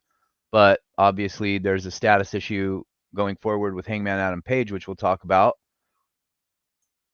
So it's kind of like, well, then do we go with Wardlow against Joe? And what does that mean for Swerve? Do we put Wardlow over before Swerve? Well, When here's the Wardlow's been so question, start and though. stop, start and stop, start and stop. I don't know. Here's the thing, though. Swerve, right now, Swerve, like you can experiment a little bit with Swerve as long as he doesn't take a lot of pinfall losses, which he hasn't, because the stronger that you keep Swerve, the better. And Swerve was kept strong last night. The question is like with MJF, is it a completely torn labrum or is it just partial? If it's partial, he can rehab it just fine. But I don't know. You know what? You know what Sarah just said? She Yeah. said something. That's exactly what I was thinking. That's exactly what I was thinking. It's either that or Wardlow has to win the championship, and then they kick him out because I he will forgot not the win. Undisputed. It totally spaced my mind that Wardlow is affiliated with the Undisputed Kingdom. So we'll talk about that when we get to the world title picture. But speaking of the Undisputed Kingdom had a very good night. Aside from Wardlow becoming number one contender for the world title, Roderick Strong, he took on Orange Cassidy for the international championship. I'm actually going to let you take this first because, dude, I was shocked regarding this match. Not because of the outcome. I think we already knew the outcome that was going to happen. But, yeah, dude, Orange Cassidy got the shit kicked out of him. The thing that shocked me the most is the fact that Roderick Strong legitimately wrestled circles around Orange Cassidy in this match. He legit dissected him and tore him limb from limb. I'm shocked right now that Orange Cassidy can still walk after how many fucking backbreakers he took in that match. I'm dead shocked.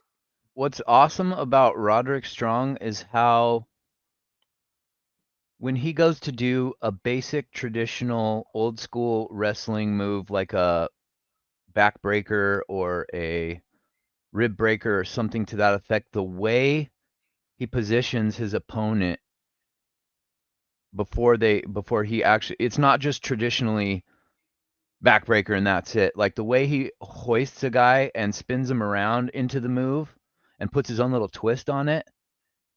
I'm never not impressed with Roderick Strong, and I haven't really seen that much of him. I don't know how often he wrestles weekly because I don't catch all of the AEW shows on a weekly basis. And seeing him yesterday took me right back to the run that he was having in NXT Black and Gold with Undisputed Era and some of the matches that he had in NXT. Like we were talking about this earlier, and you always talk about Gunther and how hard that guy chops. I'm not trying to. I don't really want to take too many chops or any move whatsoever from Roderick Strong. And when he got Orange Cassidy on the second rope and did that tilt-a-whirl release midair and let him fall on the ropes and just ragdoll to the I've never seen that done before. He's so impressive. He was throwing Orange Cassidy around like he weighed nothing. The guy did a fucking gut wrench power bomb to Orange Cassidy on the That's what it was. turnbuckle. It was a gut wrench, and then he kind of spun it like a tilt-a-whirl. Picture Jake Hager when he was Yeah. Jack Swagger doing a gut wrench power bomb. He did it on the fucking top rope. But he released it midair and spun him too at the same time. I've never seen that. Dude, how is Orange Cassidy walking after that? I don't know, but he took some. There was one little. Roderick got him up almost. I thought it was going to be like a suplex sort of move, and he spun him. And then the way Cassidy came down, it was like an inverted chest breaker, rib breaker, they called it, or something like that. Inverted gut buster. Yeah, that was pretty epic. He was throwing Orange Cassidy around like effortlessly, and they're about the same size. So that was really impressive to me that he could just grab a guy from a laying position off the ground and just pick him up like a sack of potatoes and just let him go like he was nothing. Roderick Strong's got to be on TV a lot more. I'm glad that he won. I'm glad that he's got this title. I think he'll do good for the Intercontinental Championship. It kind of creates some international. It'll create some interaction between him and the boys of his faction, because I'm sure there's going to be some jealousy that he's got a title before some other people has one, and that'll also tie into the whole Wardlow, Adam Cole dynamic. So yesterday, and Orange Cassidy needed to get that title off him, I think. It was time. It was time for Orange Cassidy to move up. It was time for him to move up. I do think that Cassidy, He's going to be involved in new title pictures. He's going to Mhm. be involved with the TNT title. I do Mhm. believe he's going to be involved with the world title at some point. But yeah, dude, this was a dissection. This was fucking like what we're talking about. Like, this is basic biology class where you're fucking dissecting a frog. That's what Mhm. Roderick Strong did to Orange Cassidy. It Orange was rec Cassidy did it was a not get a clinic. lot of offense in. It was Wrestling Clinic 101. Like, he just did, Roderick doesn't do flashy, crazy, flippy, divey stuff. He just literally beats the shit out of you. So immediately, right out of the gate, Roderick Strong, he targeted the back of Cassidy. Stiff chops, backbreaker after backbreaker, gut wrench power bomb on the top buckle. It looked fucking nasty. Cassidy just fucking collapsed. He just couldn't do it. So Roderick Strong then with a tilt-the-world gut buster on Cassidy. He tried to follow up, but Cassidy with a stun dog millionaire. Cassidy couldn't follow up on the stun dog millionaire. Strong delivered another backbreaker. So every single time Cassidy tried to mount the comeback, he could not get more than 2 moves in on Roderick Strong. Every single time it was just backbreaker. This was like Messiah of the backbreaker, Roderick Strong right here. This was old school shit. So Strong, with the stronghold, Cassidy was able to get out of it. He had a satellite DDT and a diving DDT for a 2. Strong then was able to kick out of the Panama Sunrise. We had a half Nelson backbreaker by Strong. Love the half Nelson backbreaker. Cassidy with the orange punch. Strong was able to get back up. Cassidy went for beach break, but he could not do it. He finally got the beach break in, but Strong got his foot on the rope. Strong was able to end this, and you know what I love about this? He won this clean. No interference. No interference from the Undisputed Kingdom. That's what I love about their booking. They win shit clean. High knee by Strong, end of Heartache. It only went about 13 minutes. And with the end of Heartache, 1, 2, 3, Roderick Strong dissects Orange Cassidy, and he wins the International Championship. Absolutely the right outcome. And Roderick Strong is now celebrating with the Undisputed Kingdom. All of a sudden, out of nowhere, Kyle O'Reilly emerges. He rises up from behind Strong and Taven and Bennett. Crowd's going nuts. He then embraces Strong. Strong then gifts him an Undisputed Kingdom t-shirt. Kyle O'Reilly says no, places it on Strong's shoulder, whispers something in his ear, and leaves. Like I said, man, the Undisputed Kingdom, they started off rough, and it's not their fault. It's not their fault, and it's not Tony Khan's fault. The only fault it is the fault of unfortunate injury. Because I've talked about this before.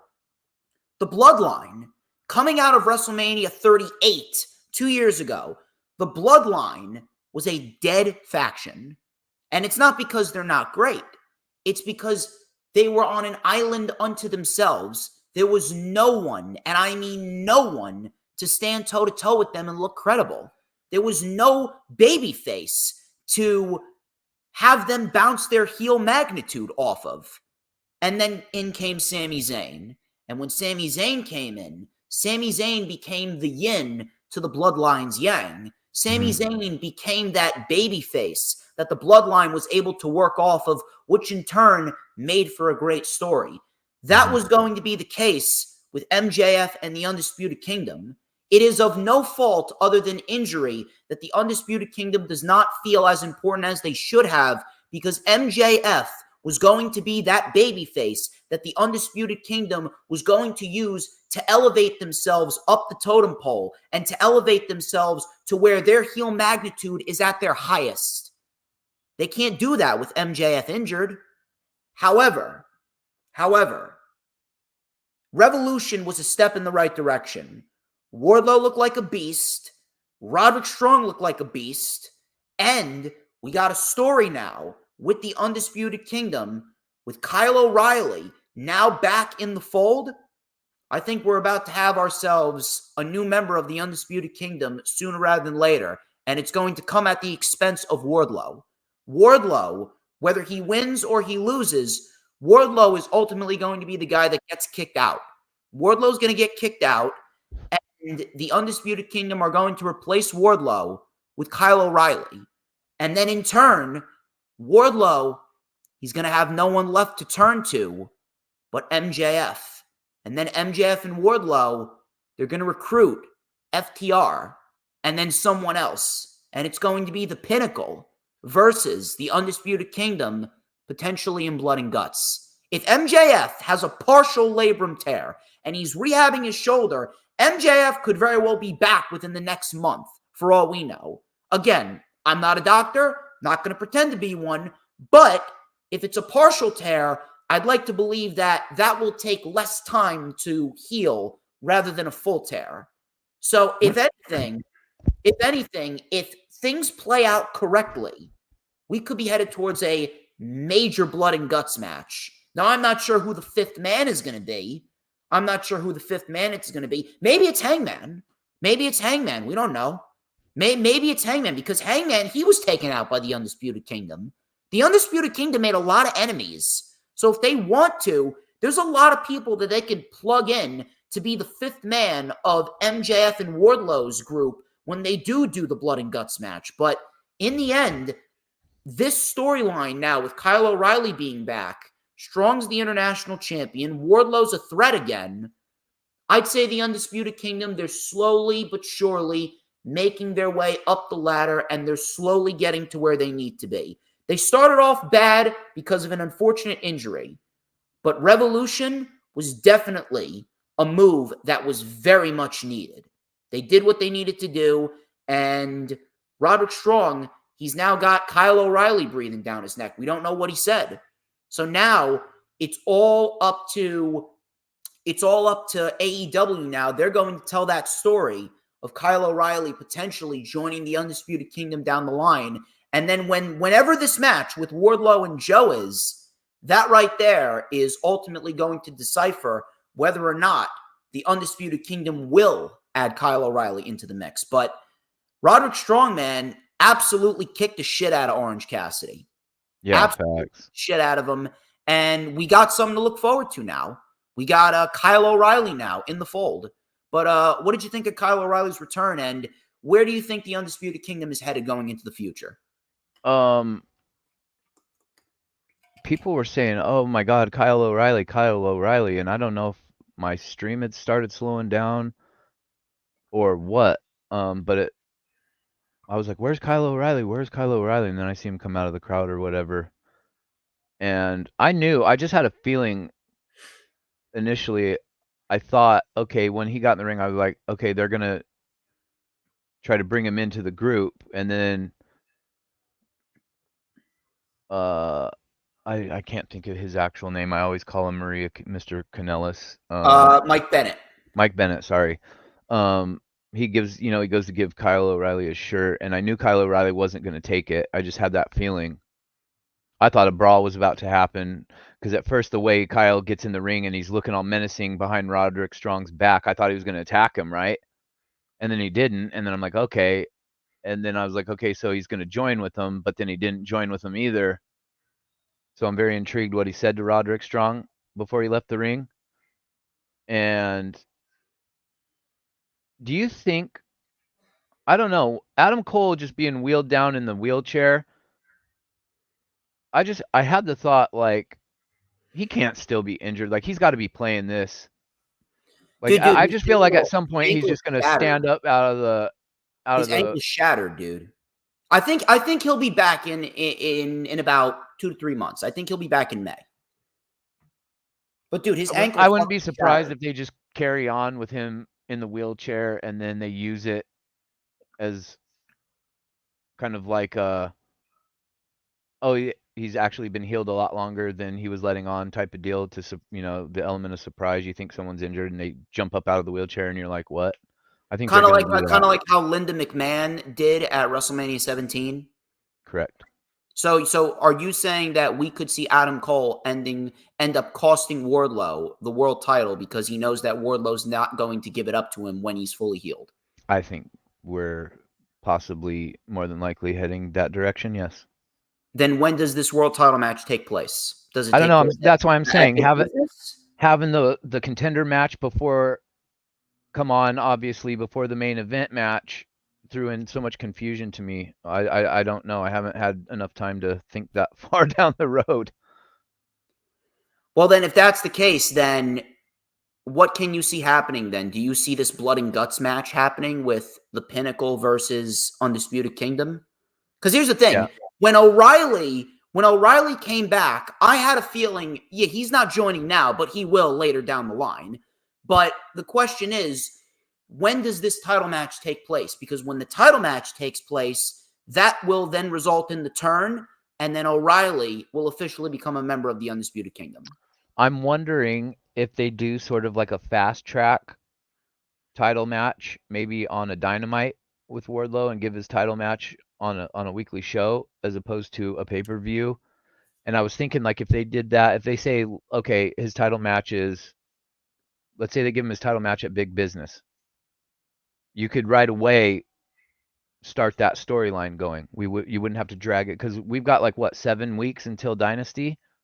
April 7, 8 21st. weeks. Yeah, Yeah. 7, 8 weeks. So there again, there's a good chunk of time in between pay-per-views. I Oh, wouldn't by the way, wait. we're going to talk about Dynasty and what as well and what it could mean. Okay. But I would give Wardlow his title shot right away and start off. It would eliminate the confusion, and then we have a sense of direction of how the next number of weeks is going to go. Because for me right now, I don't know, like you said, when does that title match happen? I don't know. With what's going on with Hangman, how long is he going to be gone for? What does that mean for Swerve? Joe's going to obviously keep working as champion.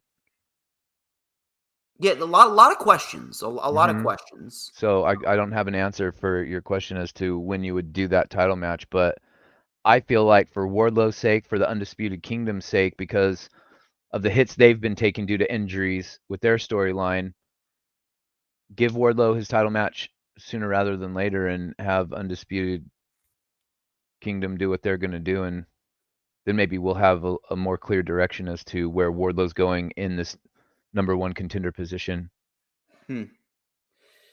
So after that, after the mauling that Cassidy took at the hands of Strong, we then go into some tag team action. It is the Blackpool Combat Club versus FTR. Tag team fucking wrestling, man. Tag team fucking wrestling. I was very much looking forward to this match, and best. these two outdid their match on Dynamite. And it really does seem like, and I talked about this with you before we went live, tag team division, man, the tag team division, it's back in shape. It really is back in shape. We've seen some really good tag team matches this year. We've seen a lot of teams get a showcase. We saw Blackpool Combat Club versus Shane Taylor Promotions on Collision, House of Black versus FTR, Ricky Starks and Big Bill versus Jericho and Sammy, Sting and Darby versus Ricky Starks and Big Bill, Private Party and Top Flight. We have a lot of tag teams in the mix now, and it looks like that Tony Khan saw the tag team division falling on a bit of dark times last year. And he thought to himself, you know what? Going into 2024, I'm going to revitalize the division. And that's exactly what he did. This right here just added on top of AEW's tag team matches that we've seen this year thus far. And to me, this was the best tag team match of the year. So far, FTR, Blackpool Combat Club, best tag team match of the year thus far. It started out slow, but they crescendoed into a really, really, really good match. We had some great double team maneuvers, and FTR was protected in defeat. This one honestly could have swung either way. I would have been okay with both. This one was probably one of the most unpredictable matches on the show, next to the world title match. It was the world title match and this match that was extremely unpredictable. And in the end, North Carolina, they gave a lot of energy to this match for the last 6-7 minutes. The last 6-7 minutes of this match, man, the fucking moves and the double teams and the sequences that they went through were fucking unbelievable. And it really looks like the the tag team tournament, it could very well be another step in revitalizing the tag team division. We got Blackpool Combat Club in there, Top Flight, Private Party, Ricky Starks and Big Bill, FTR. We got House of Black if they want to put him in there. Mark Davis could be coming back. Maybe we see the reunion of Aussie Open. Maybe Aussie Open is involved in the tag team tournament.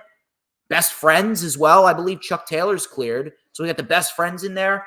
Got a lot, man. We have a lot of good material in the AEW tag team division. So I'm looking forward to seeing what they do with this tournament to a certain extent. But we had Moxley and Claudio coming out with Road Warrior gear. Now, that I thought was badass. I popped for that. The first tag team I ever really... I saw the Rockers. I saw a number of WWF tag teams when I was young. But the team that really captivated my attention was Legion of Doom. So when they came out with the shoulder pads on, that popped me huge yesterday. I jumped up and I was like, yeah, let's go. I wasn't expecting them to do that, but dude, that was awesome. That was badass. Great. Some of these throwback gears were really good. And then what happened before the women's title match? That popped me.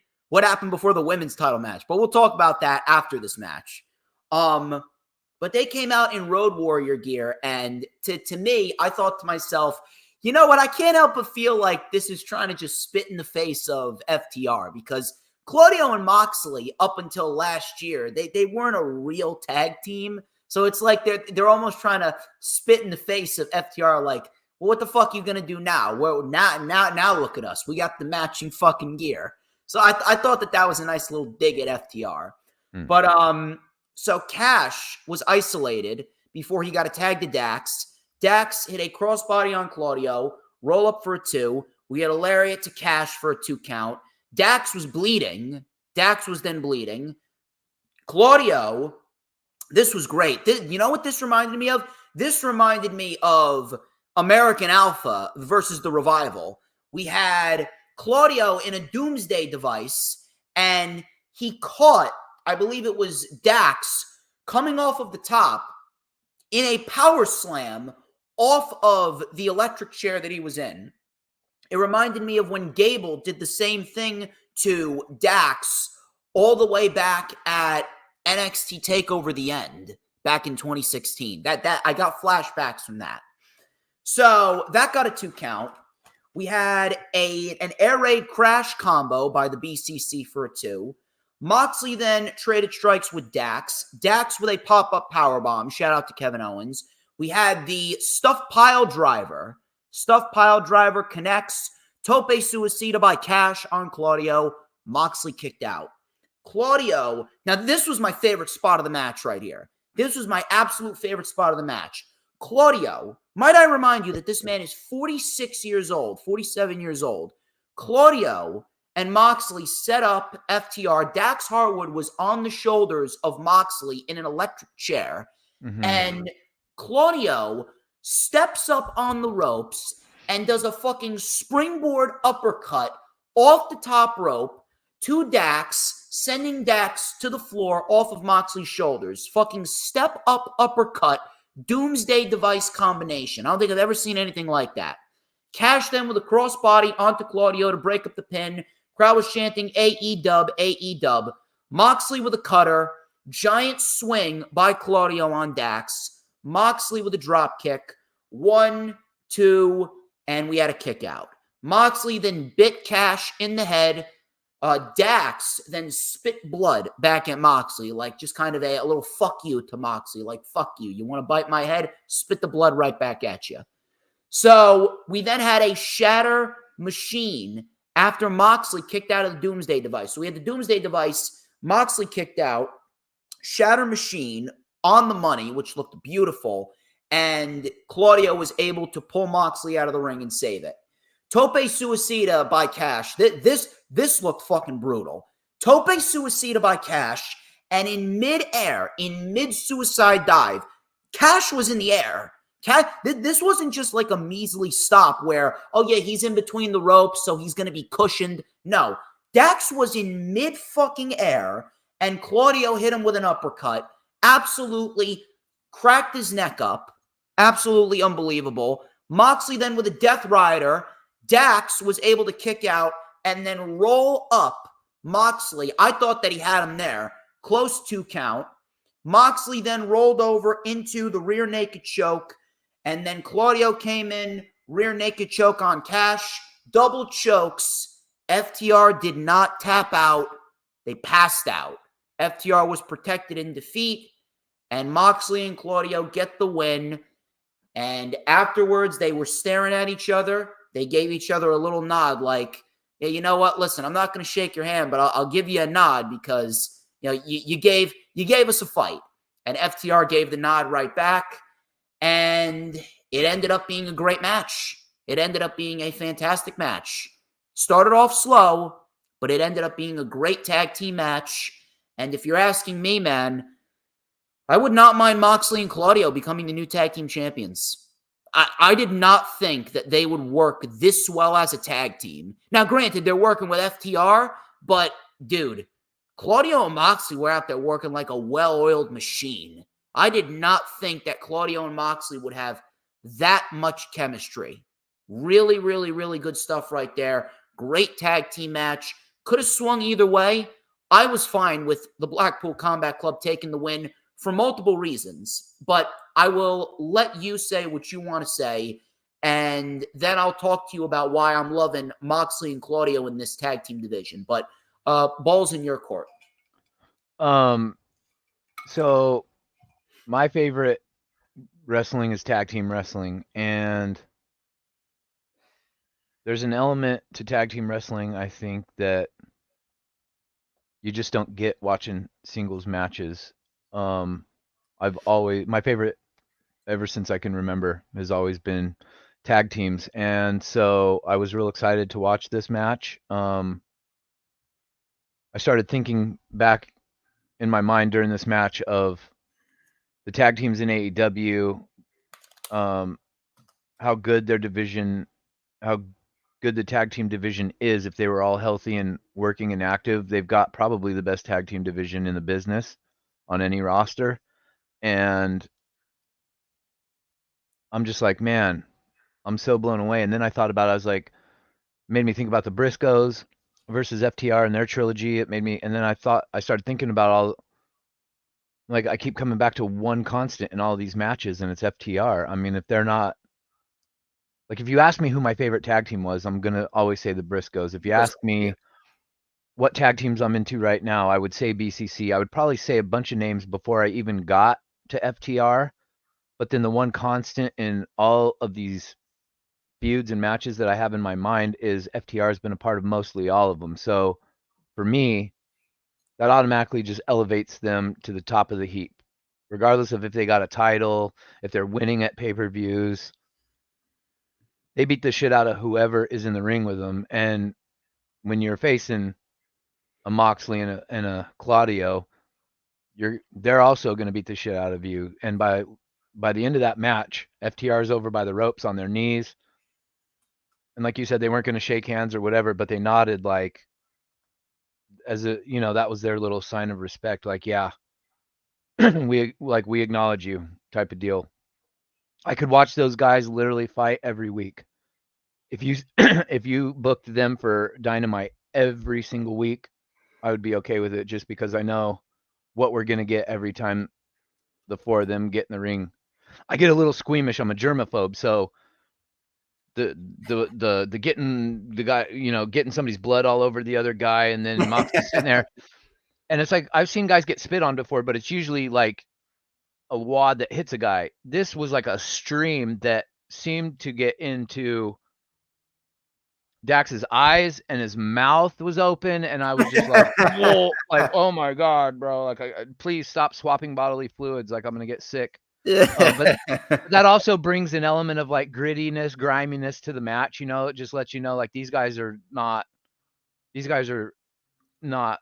leaving anything out there. They're doing whatever they can, and I'm always going to choose tag team wrestling over singles. They could have done this weekly, every pay-per-view, just let them fight forever. They got the BCC and FTR have got one of those kind of fight forever feels every time they get in the ring. So I'm never going to complain about seeing them. Did it need to be on the show? I mean, that's up for debate. But I don't know about you, man, but after seeing that match, I'm like, yeah, it absolutely needed to be on the show.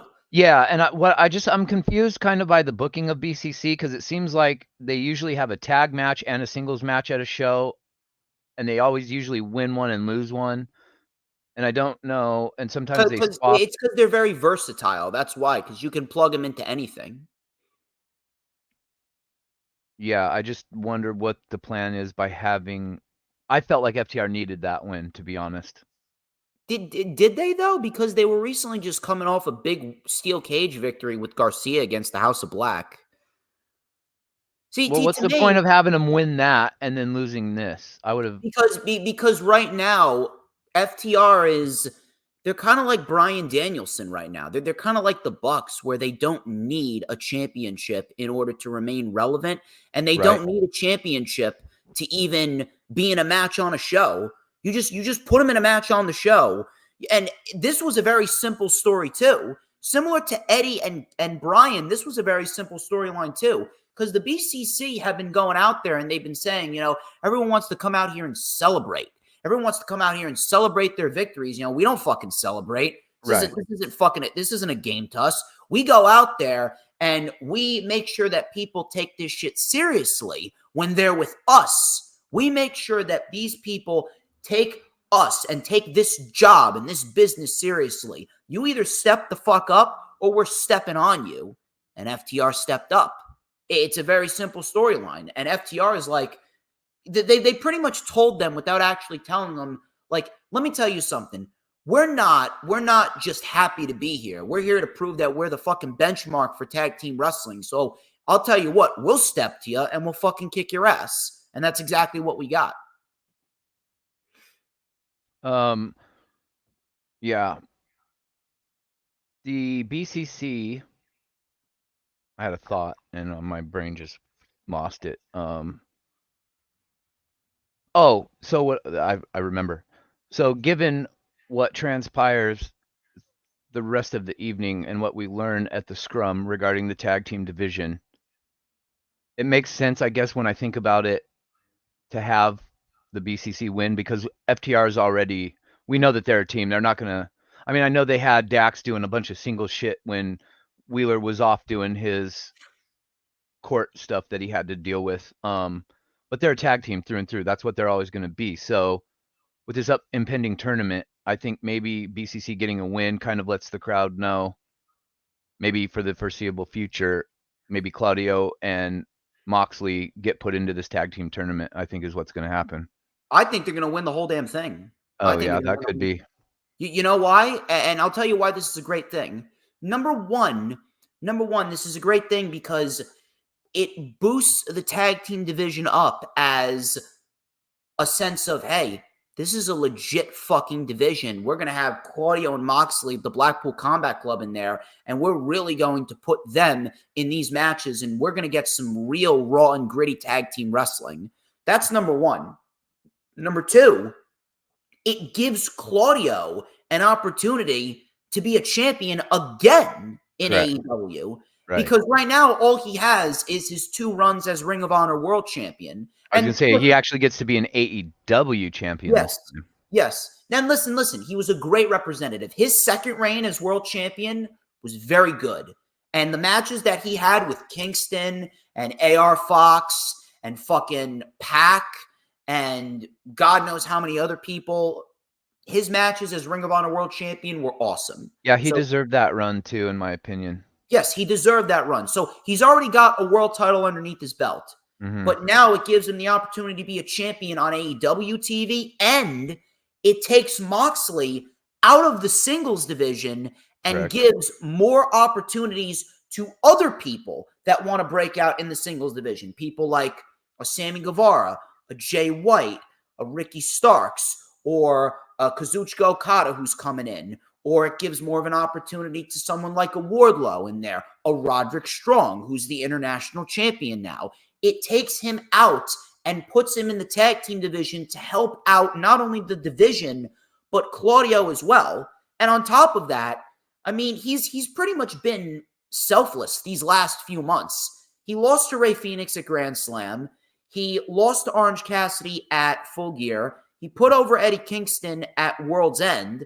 So if he's going to go and get a tag team title reign with Claudio, I can't really sit here and say that, oh yeah, that's a terrible use of Moxley. It's not. I don't think it is, because Moxley, when you think about it, he was a day one, right? And so now 5 years into this company, Moxley's done as a singles. I mean, you could make a case like you were saying about Jericho. What else can Moxley do?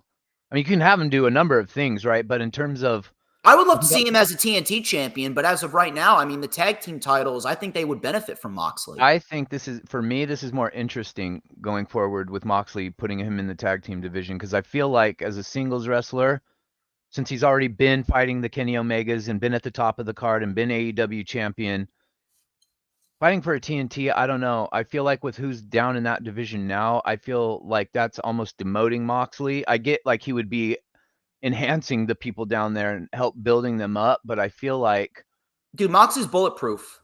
He's bulletproof, but for me, and like I was noticing on X yesterday, a lot of people seem to be kind of, I'm not bored with Moxley, but I think a lot of people are getting complacent and they're starting to feel like his singles stuff is just becoming rinse and repeat. And this kind of keeps him fresh. This gives him a new dynamic. It gives him a little bit of a lighter schedule, I think, being in a tag team, and let him and Claudio beat the shit out of some tag teams. I'm all for it. Yeah, I honestly do believe that they're going to win. I do believe that he is going to completely dominate, and I mean, like, completely dominate the division with Claudio. It just makes so much sense. It makes so much sense, and it helps out the division and Claudio as a whole. Deonna Purrazzo and Toni Storm, AEW Women's World Championship match. First of all, Mariah May is an absolute fucking beast. She got everybody. Mariah May literally got everyone yesterday. I swear to God, when Toni Storm's classic music hit and everyone popped and Mariah May came out, until the commentators said, that's Mariah May, I thought it was Toni Storm.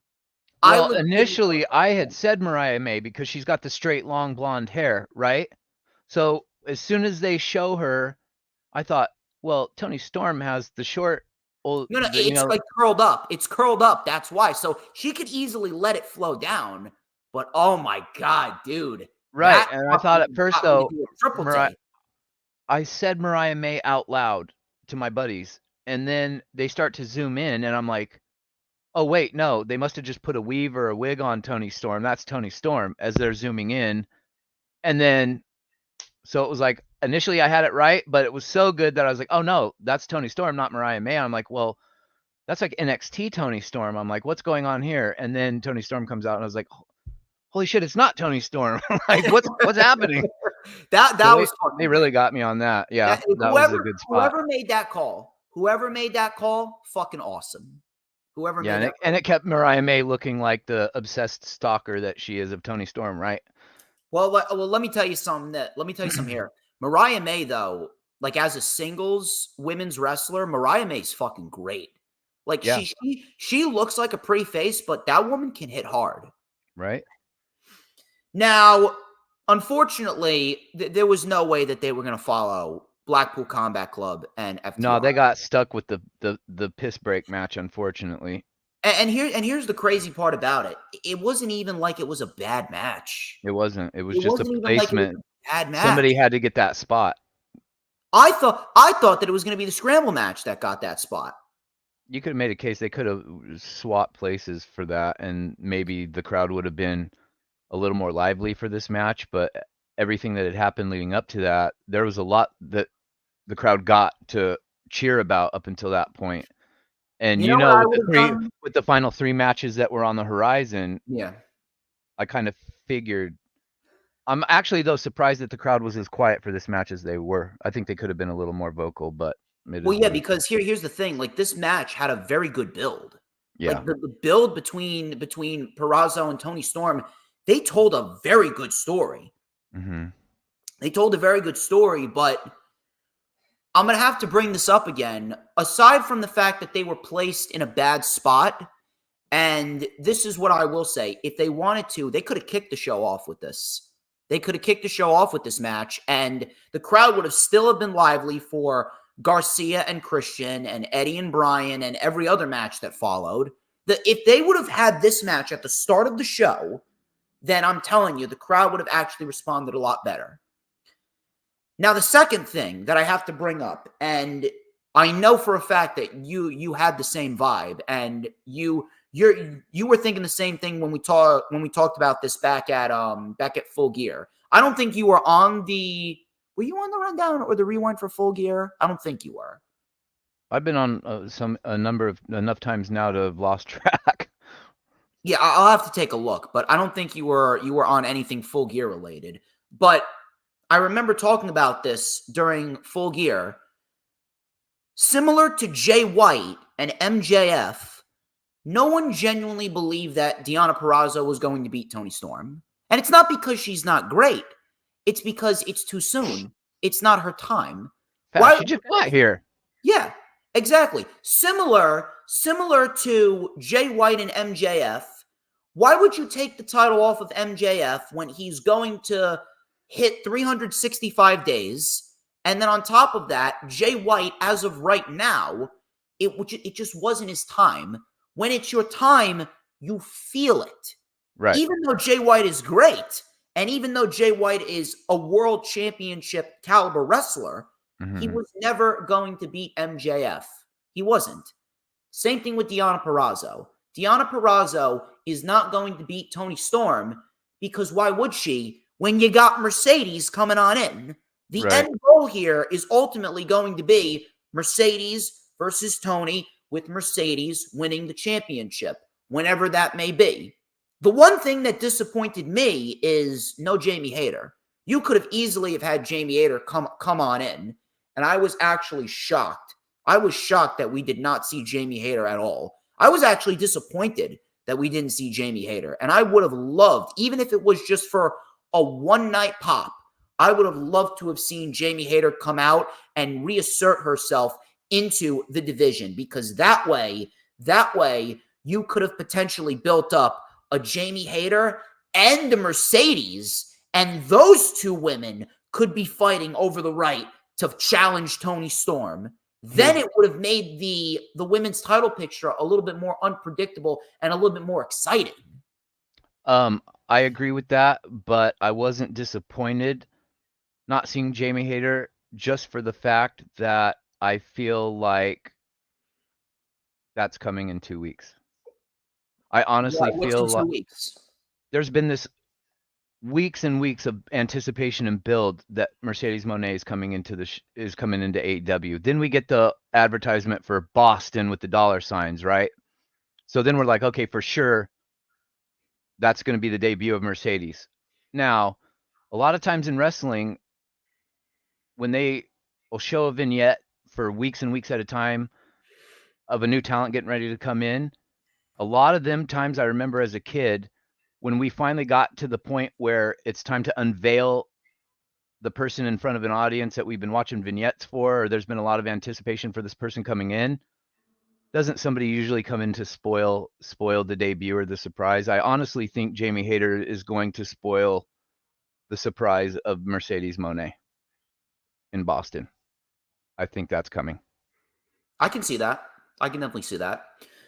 But so Mariah May, I fucking combined their two names right there. Mariah. There you go. Look, we've been streaming for over 2 fucking hours. Give me a fucking break. So we had Mariah May coming out dressed as classic Toni Storm. We had a very technical start.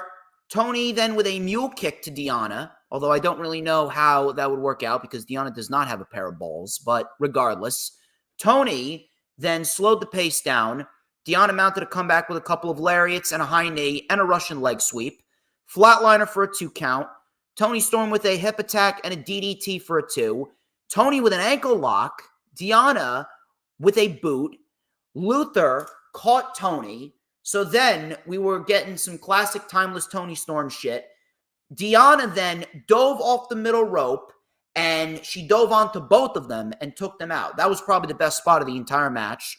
We had a double Fujiwara armbar locked in. Luther got involved. Toni Storm tapped.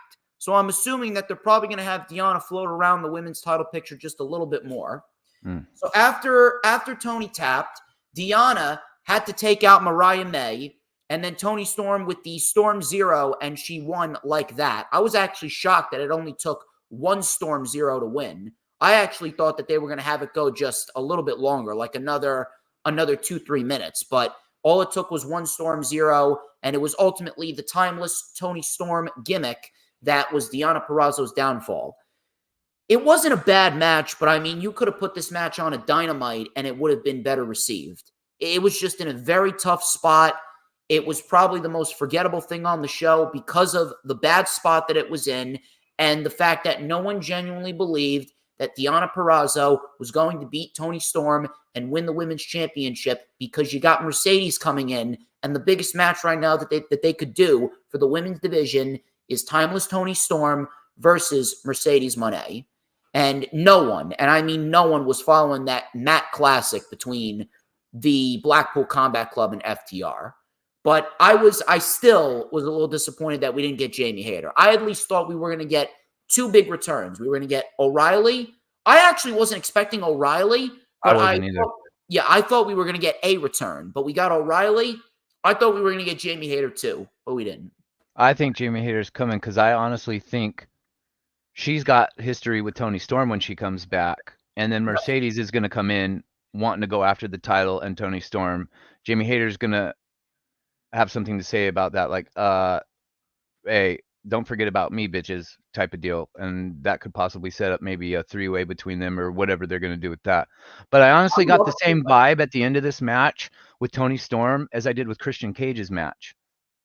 I thought about it because I saw a lot of people on X thinking, to counter what you said, a lot of people thought yesterday Deonna was going to win that title. I was not one of them. Who the fuck did? I wasn't one of them. I was trying to explain and reason with people, but it's the IWC, so it's kind of hard to do that a lot of times.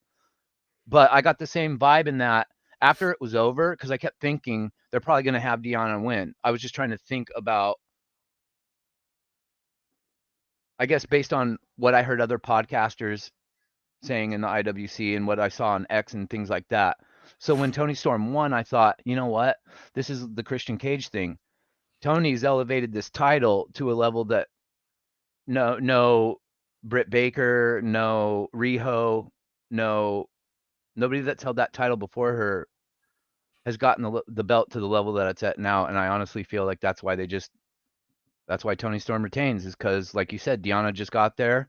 I think she needs to maybe have, like, that's cool they brought her in. She got her, her title match. She lost. Now she floats around and gets in the mix with some of these other women, and then let her get back into the title scene. But I thought, like you said, and that's why I'm so getting antsy with Swerve and his push, because like you said, you got to do it when the time is right and when the momentum's going.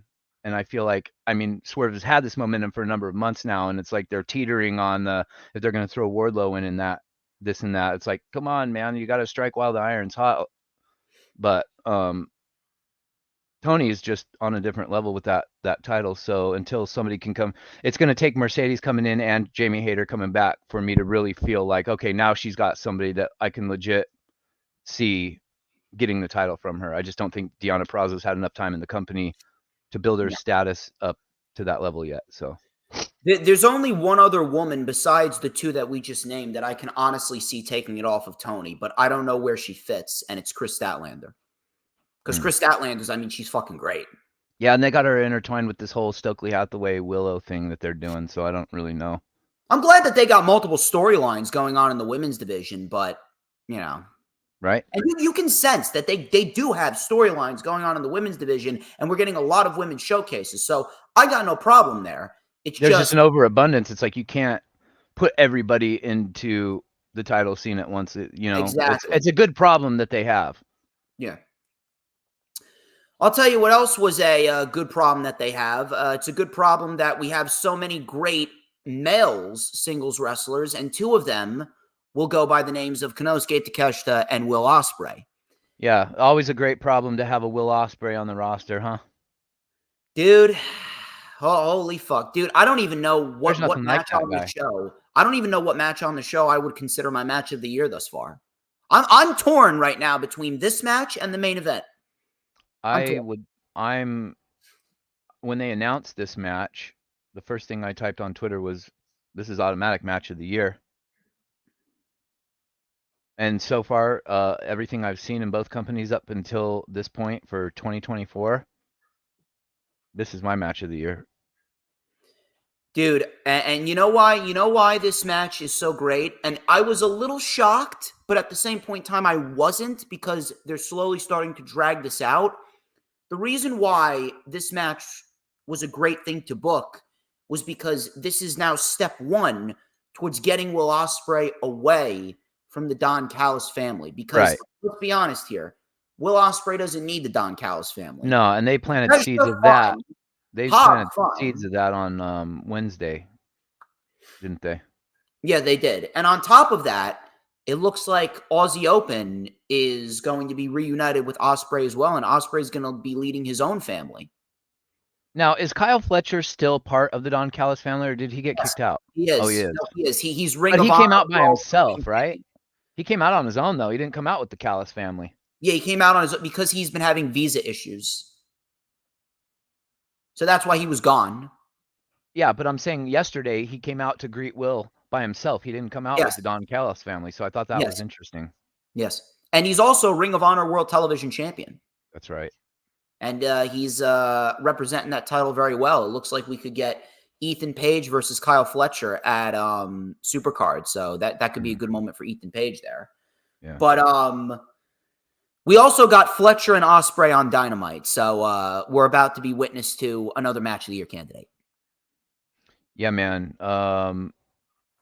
You could have me sit here. I could talk about Will Ospreay for 5 hours if you let me, and I won't do that to any of you guys. But I mean, I don't really know what I'm gonna say after what you say after you go through the match that I haven't already said about Will Ospreay. He's my favorite wrestler right now. He has been for quite some time, and I'm so glad that we finally, after that viral video happened, 2017, of him and Ricochet in New Japan, something like that. I've been waiting to get just a good weekly dose of Will Ospreay on American television, and for whatever reason, he didn't want to be in America, and I think that Triple H was trying to recruit him, and he didn't want to go to WWE, and it's just like, oh, come on, man, we need Will Ospreay so bad here. So the fact that he's here and we get to see him regularly, man, I'm all elite, bro. When he said that popped me. I'm so happy. I don't understand. You know what's crazy? I just thought about this. Well, why is it that Will Ospreay literally looks like the happiest guy in the world? Oh. What? I thought Nick Wayne at parts yesterday looked like Will Ospreay. No, I'm trying to figure out why Will Ospreay sounds like John Laurinaitis. He does kind of have the raspy voice, doesn't he? No, it's not like he has. It's not like he has a raspy voice. He just has a deep voice that sounds like he's using his nasal cavity. The British accent, a lot. I know quite a few British people, and it's a nasally accent. A lot of them talk through their nose like that, especially if you're from Newcastle. I don't know where. Oh, I think Will is from Manchester. Essex. He's from Essex. Oh, Essex. That's right. I should know that. My ex-girlfriend is from Essex, so I forgot. But yeah, it's a nasally accent. So, the less I say about this match, the better. I mean, dude, this was fucking fantastic. Absolutely fucking fantastic. There are not enough words in the English dictionary that I can go through that can describe this match. And Will Ospreay, he got a nasty fucking rope burn. He got a what was that movie even called? He was going for the top buckle brain buster, but he mistimed it. And instead of his like shoulder and neck region hitting the buckle, it ended up he was like slightly off center, and it resulted in Will his Ospreay lower kidney flipping snagged the down rope. on the rope, and he even pointed to it like yeah, fucking rope burn. Listen, rather a rope burn than a broken back.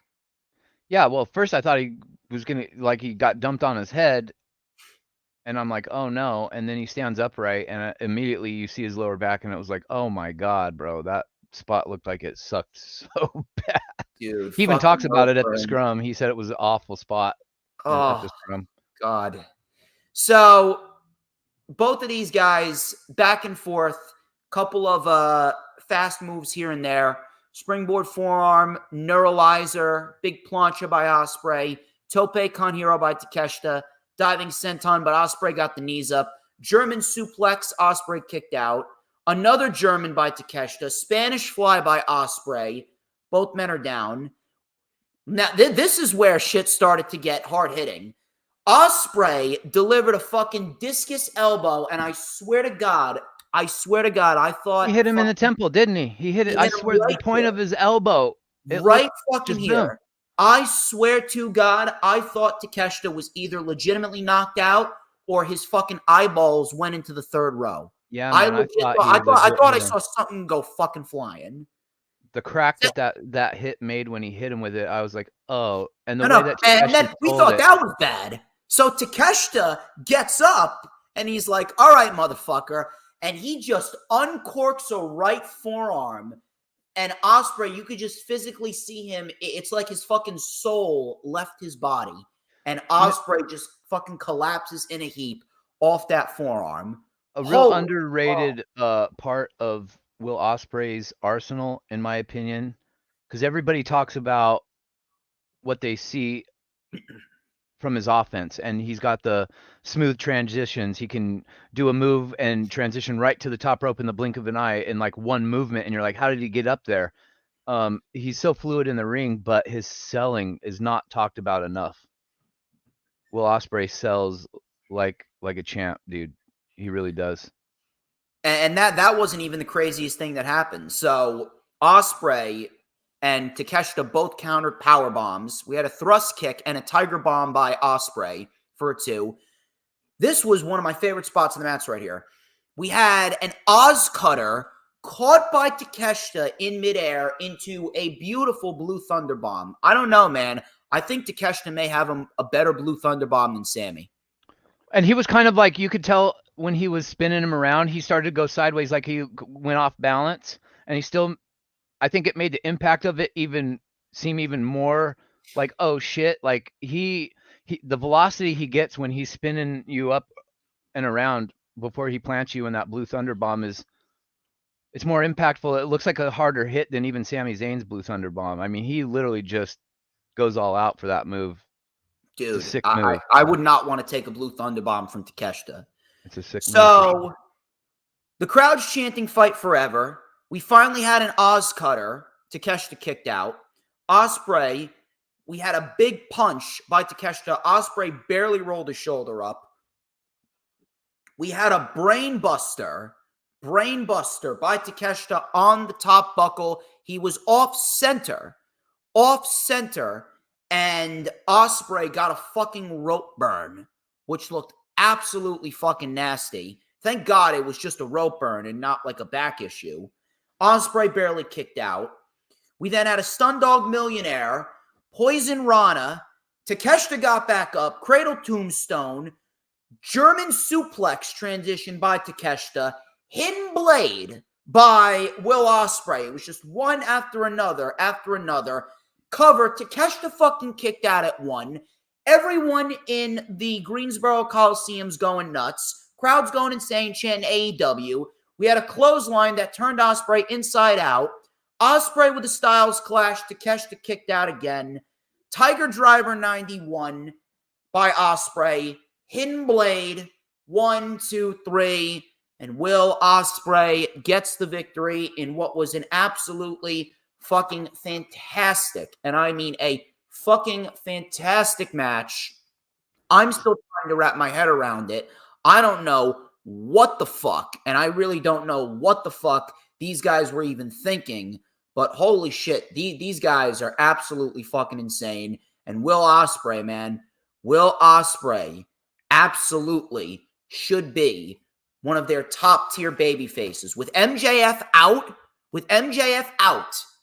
Swerve and Ospreay are the top two baby faces that they need to invest in going forward.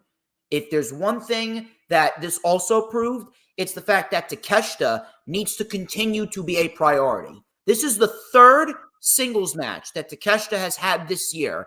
He had one against Darby, he had one against Jericho, he had one against Ospreay, and every single one of them have been absolute bangers, with this one being the best. Easily matched the year for me. A cool moment yesterday for me. Shout out to some of my boys in the chat, Midmost Mark, Jeremy, Otis Ant, Funny Rob Bebe. We were all watching together yesterday, and one of our buddies, he's a young kid. He's collectively he's watched wrestling the least amount of time than us old heads, but I like getting his perspective on things because he's from a newer generation, so he sees wrestling completely different than me. And we were all talking and marking out about the Will Ospreay Ricochet match that went viral a number of years ago, and we're talking about we were talking yesterday a lot about Lucha Underground and telling him to go back and watch some of the old Lucha Underground matches. And we start talking about Will Ospreay, and he doesn't really know much about Will Ospreay at this point. And yesterday was the first Will Ospreay match, full match of his that he got to see. And when it was over, he was like, "Oh, I'm all in on Will Ospreay." Like, he was an instant fan. And I feel like if you're a fan of wrestling, all you've got to do is just watch Will Ospreay one time. And he's the whole package in terms of how hard and stiff he hits and believable he looks when he's hitting and chopping and punching, how smooth he is when he transitions one move into another seamlessly. He's got the aerial offense. His selling is incredible. I mean, he's something else. There's not enough words in our language to accurately describe the level that Will Ospreay is on. I've not really seen anything like him, to be honest. And yeah, he's fans are in for a real treat with him as long as he can stay healthy. He wrestles a style that's not conducive to keeping your body off of the injury shelf on a regular basis. But maybe now that he's here in AEW permanently, maybe obviously he won't be working as many international indie shows as we're accustomed to him doing. So hopefully he can stay healthy. But that was match of the night for me, hands down. I'm telling you, I really do not know how they're going to top this going forward. They'll probably do something, but right. We'll see what happens. The first thing out of my mouth after that match was Tony Khan. I literally said this to the boys, if they'll attest to this. As soon as that match was over, I told Jeremy, I said, "Well, if you're Tony Khan, here's your two guys going forward. If there was any doubt, like these two go right, you put them right up here at the very top and go with these two guys for sure. They got to be leading the charge." So after that, then we get into the two main event matches. The second to last match, which they made the right decision with, was the triple threat match for the World Heavyweight Championship. It was Swerve Strickland, Hangman Adam Page, and Samoa Joe for the AEW World Heavyweight Championship. This was a very good match. It was a very good match, but I don't want to say it was put in a tough spot, but I mean, following Will Ospreay and Takeshita, it didn't really live up to what it really should have been, considering the talent in the ring. But regardless of that, not trying to bash them, it was still a very good match for what it was, and it did what it needed to do. It made sense. Everyone pretty much had a case of why they should be there and why they should win. The one thing that was shocking to me, and this was probably the most shocking thing of the night to me, I am shocked that Samoa Joe made it out of this match with the championship. I had it in my mind that Samoa Joe was losing it to one of these guys. Whether it was Swerve or Hangman, I had it in my mind that Samoa Joe was going to be a transitional champion. Now, he could still end up being a transitional champion, and he could ultimately drop it to Wardlow. But, dude, I was shocked that Samoa Joe retained. Then I read up on what's going on with Hangman because it came out almost immediately after the show was over. So to me, I mean, I guess I get it. I guess, like, okay, fine. Hangman's got personal issues going on, so he's taking some time away. But at the same point in time, man, you take a look at the layout and the landscape of AEW right now, I'm thinking like 6-7 months ahead. I'm thinking like long-term. I'm thinking like long-term story. I'm talking about long-term matches that we've seen and a story that has pretty much been the highlight of AEW TV since September. And we're going to talk about that after we go through this match. So Joe started out hot. Joe was like, listen, I'm whooping both of these guys' asses. I don't give a fuck. Joe immediately went after both men. Swerve and Hangman mixed it up a bit. Joe with a back elbow and back elbow to Page and a back elbow to Swerve.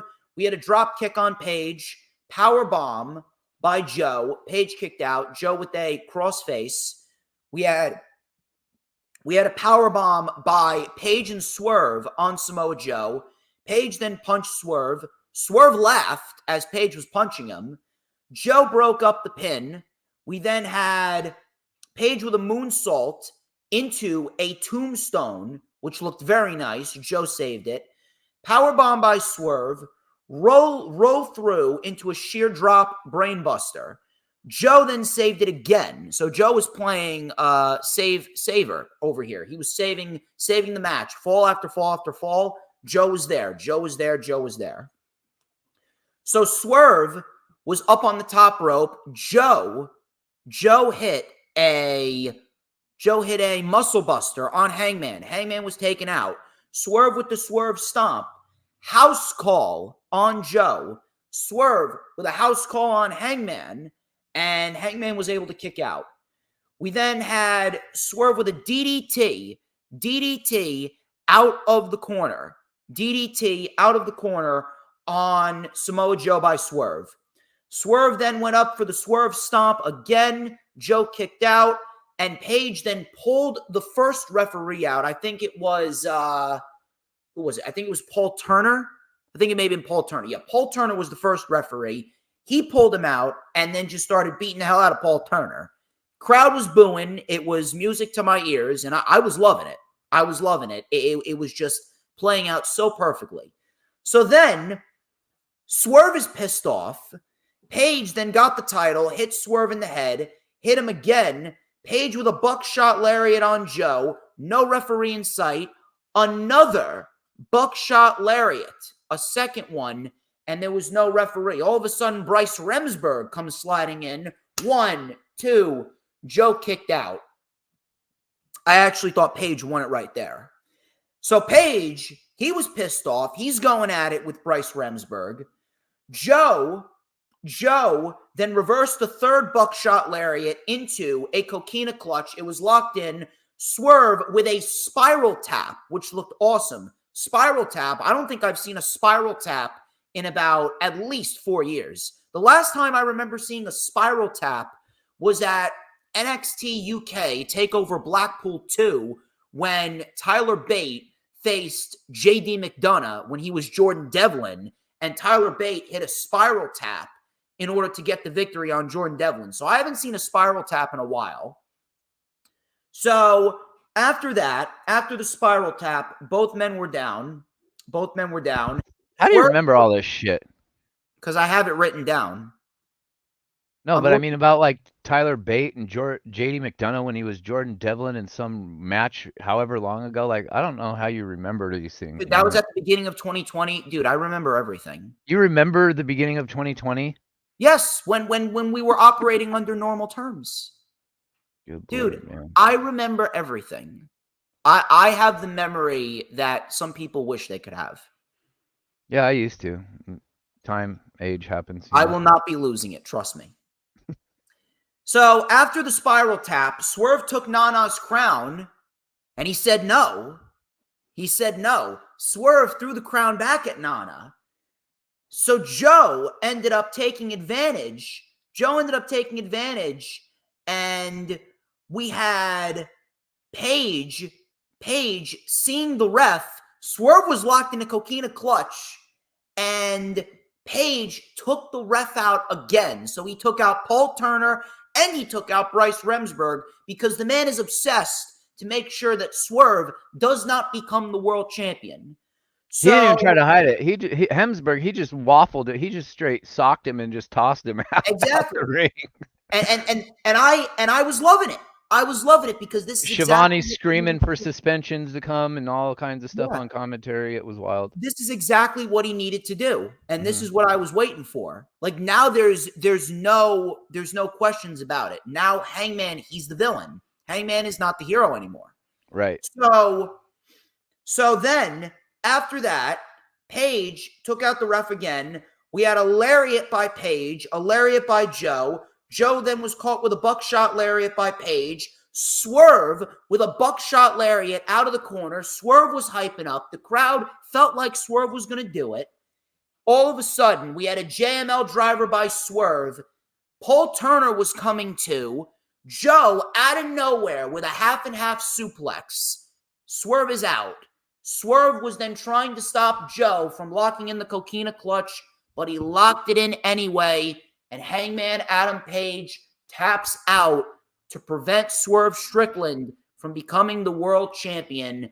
And Samoa Joe, shockingly, retains the AEW World Championship. Now,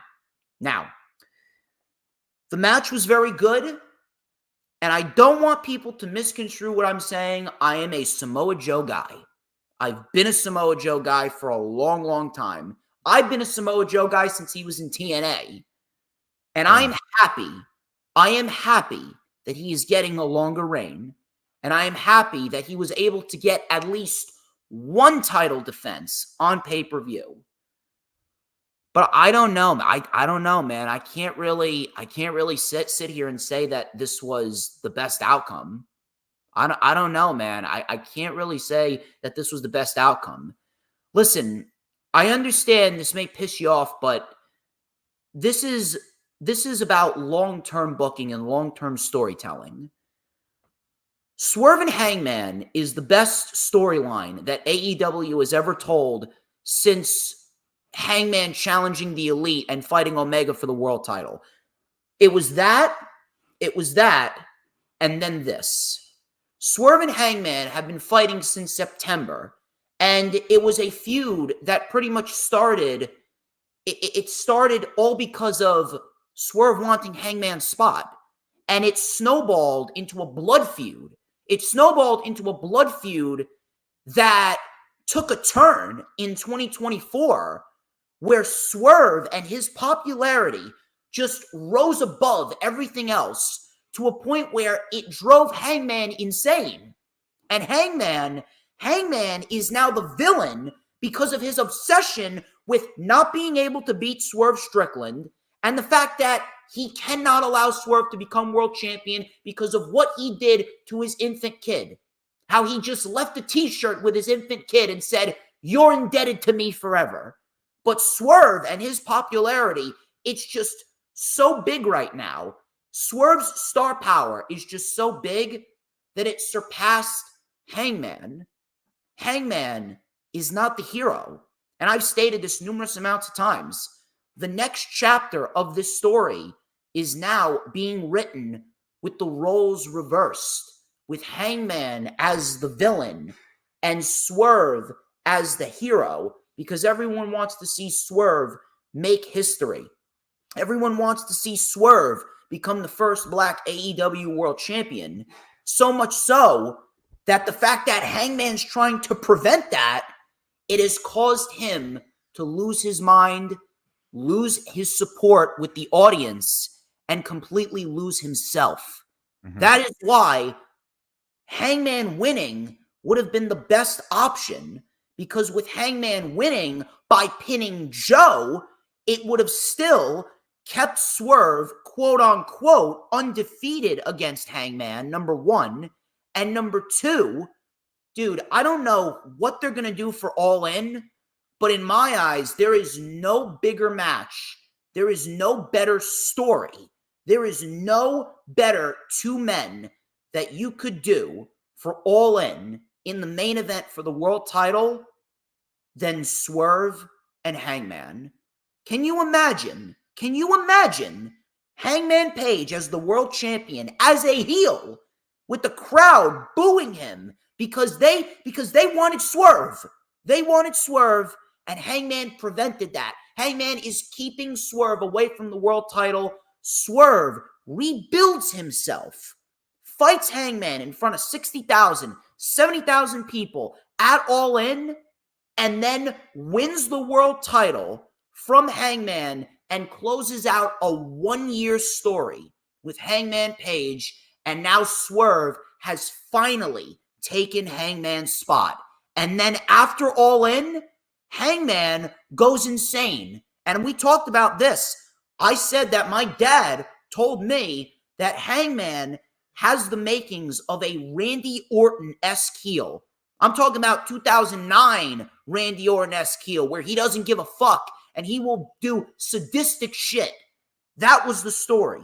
The story was Hangman losing his mind and becoming a sociopath and just beating the shit out of everyone because of his obsession with Swerve, and then Swerve's rise to superstardom. That would have been the best story going into All In. But now we got the report that Hangman, he's going to be taking time off for a personal issue. So it looks like what Meltzer said a couple weeks back, it looks like what Meltzer said was, he was right. It looks like what Meltzer said was correct. Now, I don't know what's going on. The only thing I can hope for is Hangman's okay.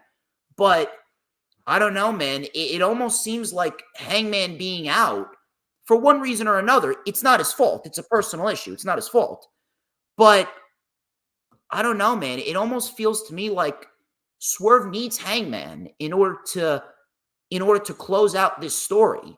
You could have him beat Joe, but would it mean as much? And Joe, he's the world champion. What's going to happen with Joe? Is he going to lose to Wardlow? Is he not going to lose to Wardlow? I don't know, man. It's just a lot of unanswered questions. That's why I said that Hangman winning the title would have been best, because of the story that they could tell, and Swerve getting his big moment over the man that he wanted his spot from him to begin with. I mean, you couldn't have written a better story. That's just me. I disagree in terms of, I get where you're coming from, and I know you're thinking about this all months down the line. So, and that, knowing that, I understand the route and the mentality that you have for this feud. For me, I was looking at this in terms of what's been going on so far and where we're at now. And the fact that Paige can't get one over on Swerve, I feel like if this feud was a WWE feud and Adam Page keeps getting these title matches and keeps losing, if this is WWE, I feel like you're shitting all over this. No, because he hasn't gotten a title match in how long? A year plus. He hasn't gotten a world title match in a year plus. And on top of that, there's a difference between... I'm sorry, I said title match. I meant just booked in a high spot on the card just to lose, to draw. He lost yesterday. He taps out. I get why he taps out, but at the end of the day, it's still an L on his record, okay? So if you've lost there's a 3 out of your last 4, with your 4th being a draw. No, he didn't lose. No, dude, you have to pay attention to the show, because Hangman was not going into that match with Swerve like a month ago. He wasn't going in on a losing streak. Hangman, yes, he didn't lose to Swerve twice in a row and then get a draw on their third match. No. He lost to Swerve twice, yes, but He was on a winning streak afterwards. He needed to rebuild himself back up. He beat Roderick Strong. He beat JD Drake. He Yeah, beat that's Claudio Castagnoli. Hang on. He beat JD Drake, Roderick Strong, Claudio Castagnoli, Penta, El Cero Miedo, and Toa Leona. He was on a 5-match winning streak in 2024, similar with Swerve. Swerve won 5 matches in a row. Hangman did not just lose and then get put in a world title match immediately. You see, if Hangman lost to Swerve, didn't wrestle at all, and then he got placed in a world title match, that would not have made sense, and I would have shit on that. But Hangman rebuilt himself. He was on a win streak. And on top of that, this is another factor. Hangman was relevant to the story because Swerve and Hangman are now tethered together. They're tethered together to a point where this is a fight forever type of feud. And both of them equally make the other one better. That's the reason why this is different, because Hangman wasn't on a losing streak going into that draw. He was on a 5-match win streak. Everybody knows my opinion on Adam Page, right? So that being said, when they had their first 2 matches, him and Swerve, I was one of the ones that said, oh, this has a fight forever feel to it. Like, these guys seem to be made for each other, right? Yes. Now, given my opinion on Adam Page, for me to say that about him, I'm not just anti-Adam Page and I'm like, there's nothing good about him. There are things that I can acknowledge about Adam Page in a positive light.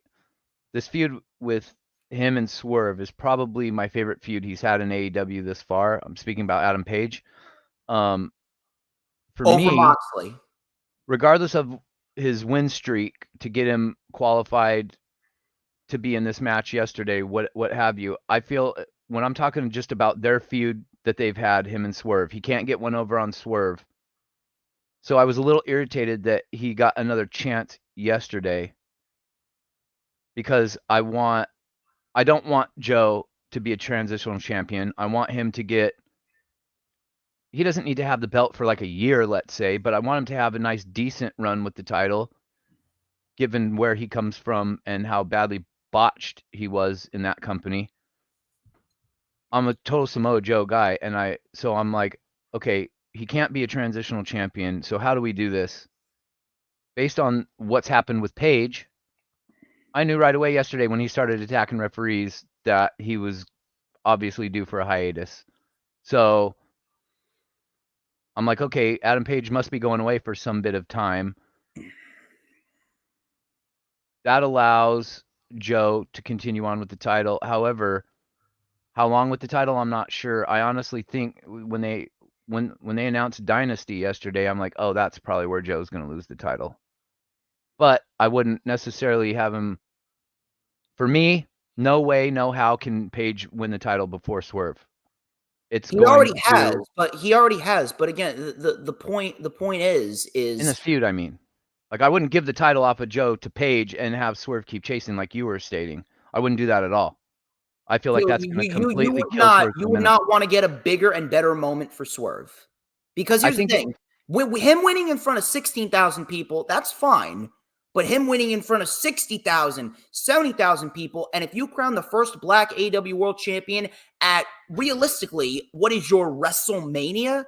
I mean, to me, that's a no-brainer. Well, I understand that, but also you were talking earlier about how you got to do things when the time is right, and Swerve has been riding this wave of momentum since at least Wrestle Dream of last year. Yeah. How many months now until we get All In? A number. I would say it's about 6 4 months, right? You can keep them hot until then. 6 months is not that long of a time. I mean, look at us. We're already in 2024. In terms of having the fan base behind him, if you wait that long, you're risking him losing his momentum, in my opinion. Dude, so, who with Adam Page going away, who besides Ospreay is as hot as Swerve right now? Who besides Ospreay? Nobody. But people are also anticipating that Swerve anytime now is going to be winning that belt. And if you drag this out with Adam Page, who's can't get one over on him, it's going to annoy the fan base. And I feel like it's going to turn a lot of people against the whole storyline in general. That's my feeling. I don't think it's gonna. That's my feeling. It's gonna annoy the fan base. It's going to make the fan base boo Hangman even more and want Swerve to win even more. So now that Hangman goes away, it's actually a good thing in my mind because now there's a better possibility of me getting the feud that I want, which is the one-on-one with Swerve and Joe, and then you could have him drag that out, and then he could possibly beat Joe at Wembley. You could do that too, and give him his big moment in front of the big crowd. But I wasn't shocked that Joe won. I was expecting either Joe or Swerve to win yesterday. I didn't see realistically how Page, forget that he's got an issue. Let's say he didn't have an issue. Still, realistically, I didn't see how him winning the title was going to work. It would have worked because he would have pinned Joe. He would have pinned Joe. It would have kept Swerve looking strong. And then everybody's saying what a meaningless feud and run Joe had with the title. I know, but at the same point in time, I mean, if you're going to be a transitional champion, you may as well drop the title to the most important storyline in AEW right now, because there's no storyline that's as good as this storyline with Swerve and Hangman. The only thing that was above Swerve and Hangman is Sting's retirement, and now that's over. But again, if this is the WWE title and Joe loses it after 63 days, you're talking about how that devalues the title belt. Yeah, and you know why? It's because of multiple reasons. Number one, WWE has transitional champions legitimately every other fucking month. AEW, for the most part, gives each of their champions a lengthy title reign. You take a look at the TBS title. Statlander got almost 200 days with the TBS title. Julia Hart's over 100 right now. You take a look at MJF, 400 plus days with the World Championship. You take a look at Kenny Omega, 300 days. Hangman Page, almost 200 days. Right, and look what you said about Julia Hart earlier. She's had that title, and now the division is such where we're saying we got to get it off her because she's not the right person. Yeah, and you know why? It's because of her in-ring ability. That's not her fault. It's because of the fact and I know it's not her fault, but that's what we're saying about Julia Hart. So how then realistically can we say that about Julia Hart, but then have Samoa Joe have the title for 60 days and give it up to a guy that keeps losing? It doesn't make any sense. Because Hangman was not losing up until this match. Hangman hadn't lost the match. Up until that match, Hangman hadn't lost the match since November. I meant against Swerve. DJ, you gotta understand. I'm talking about Hangman versus Swerve, not what's going on the weekly show. Because when WWE does that shit, when they do all these transitional champions, well, before Triple H came about, when they were doing all these transitional champions, the WWE did not build up any storylines that surpassed the relevancy of certain championship title reigns. Because you take a look at Hangman and Swerve. There's not many title reigns right now outside of the TNT title reign that Christian Cage has, and maybe the women's title reign with Toni Storm. But then again, that can be argued. 1-2 title reigns? There's not many title reigns in AEW that surpass the level of importance and surpass the level of investment and intrigue that Hangman and Swerve has right now. The reason why I would say that Joe was going to drop the championship was because, A, Joe's title reign as of right now, even though Joe is great, Joe, as of right now, it doesn't feel like whatever is going on with Joe is as important as what is going on with Swerve and Hangman. And on top of that, here's the second thing. Was Joe really ever meant to be the world champion? No, the only reason why they gave Joe the championship is because, A, Adam Cole got hurt. I had Adam Cole as the guy to take the title off of MJF. And number two, MJF got hurt and they needed to get the title off of him because he couldn't keep on wrestling with a torn labrum after World's End. It can't. So was Joe really ever meant to be a world champion? I don't see it that way. So if Joe was never really meant to be a world champion with AEW because MJF wasn't supposed to get injured and Adam Cole wasn't supposed to get injured, but they did. And Hangman and Swerve right now is the best thing on AEW TV outside of Sting's retirement buildup. Why not put the world title in that and make Swerve's title win that much more meaningful and that much more impactful? I'm thinking about it in terms of impact. You take a look at Cody and Roman, and we already discussed this with Cody and Roman off the stream. Cody and Roman, the title change should have happened last year. The title change should have happened last year. If they did the title change last year, the stars were aligned perfectly. It would have had the perfect impact. It would have had the perfect layout. Everything would have been perfect. Roman's title reign had already reached a fever pitch. Roman's title reign had already reached its peak. It was time. Swerve, on the other hand, Swerve, you can take your time a little bit with Swerve. You don't just want to have Swerve go into 2024 and then immediately become the first black AEW world champion. As of right now, Swerve Strickland is hot to a point where you can drag it out just a little bit. If they dragged this shit out with Swerve going into next year, then yeah, I would say, okay, they waited too long. They waited too long, and they should have struck when the iron was hot.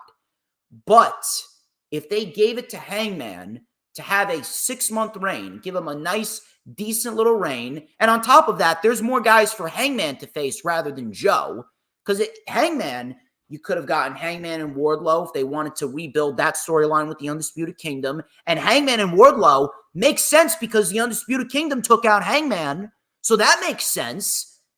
Orange Cassidy just lost the International Championship. Heel Hangman, babyface Orange Cassidy, World Championship. You could have done something there.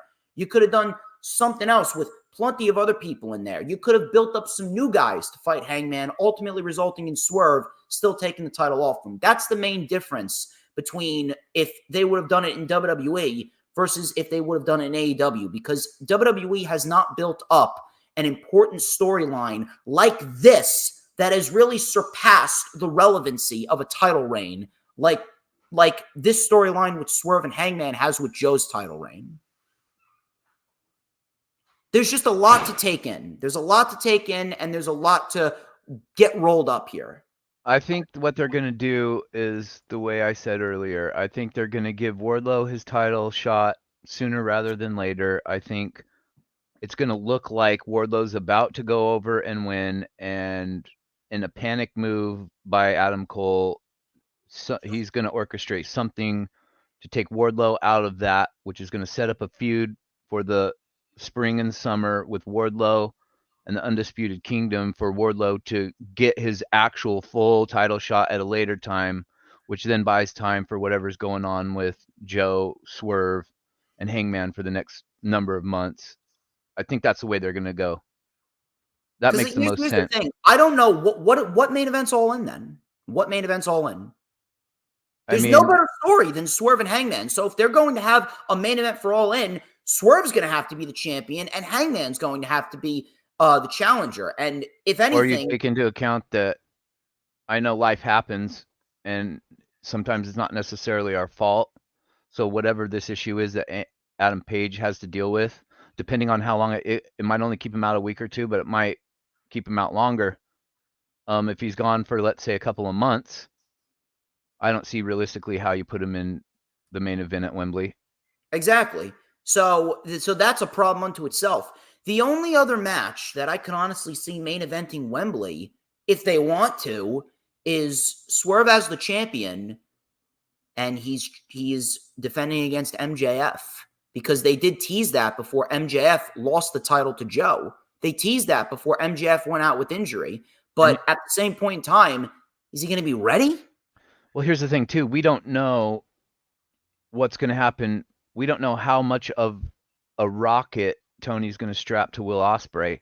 He could have him exit this Don Callis thing and position Will Ospreay to be in contention for the title right away as well, so that that would be a horrible idea. You know why? Because if Will Ospreay fights for the title at Wembley, then he has to win. What, you're going to give Swerve a 4-month, 5-month reign? You can't do that.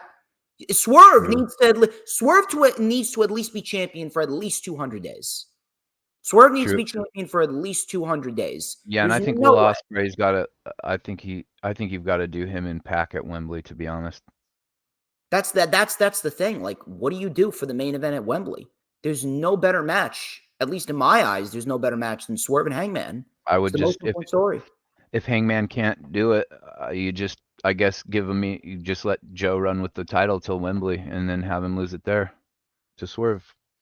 I don't know. I don't know. Like that was the whole problem here.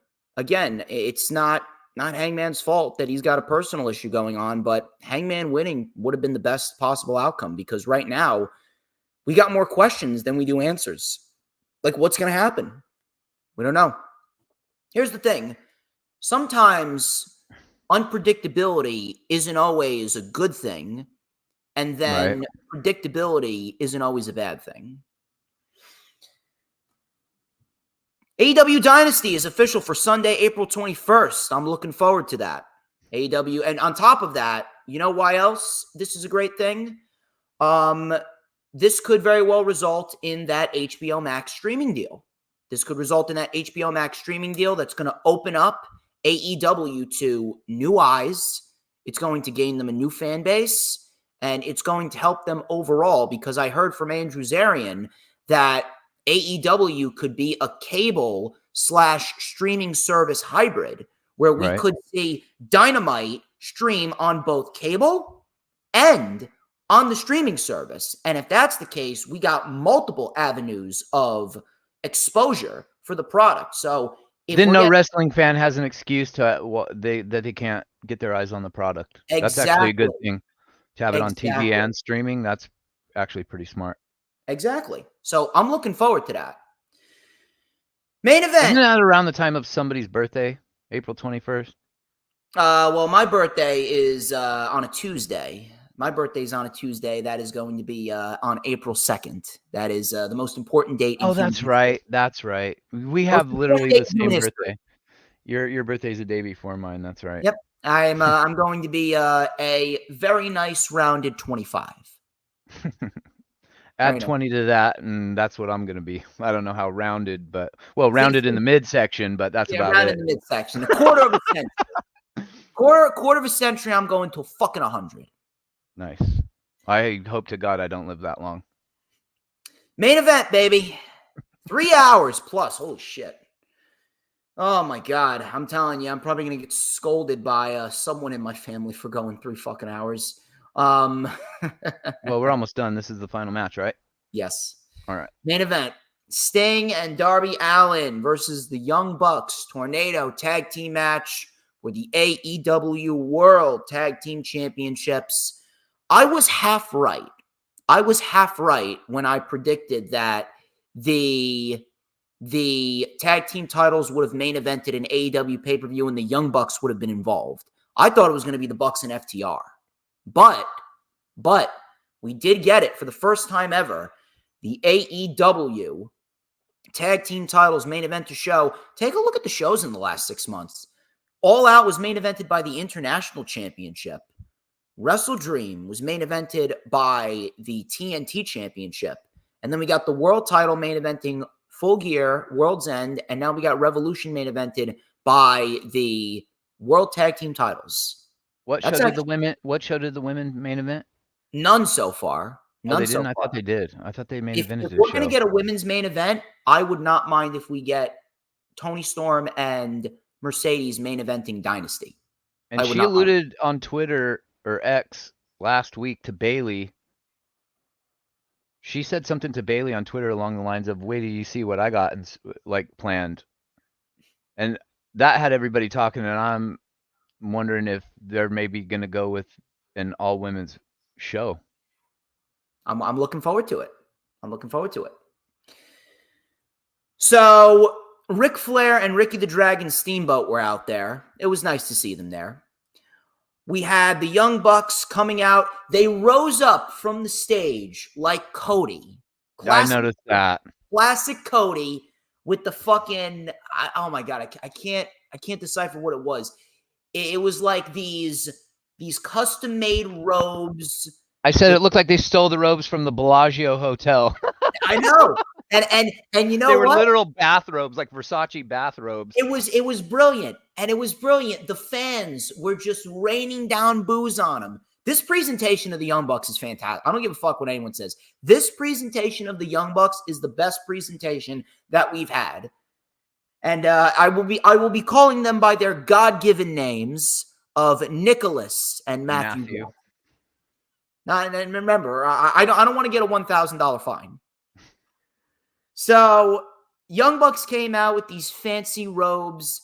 Then we had a very nice promo package for Sting.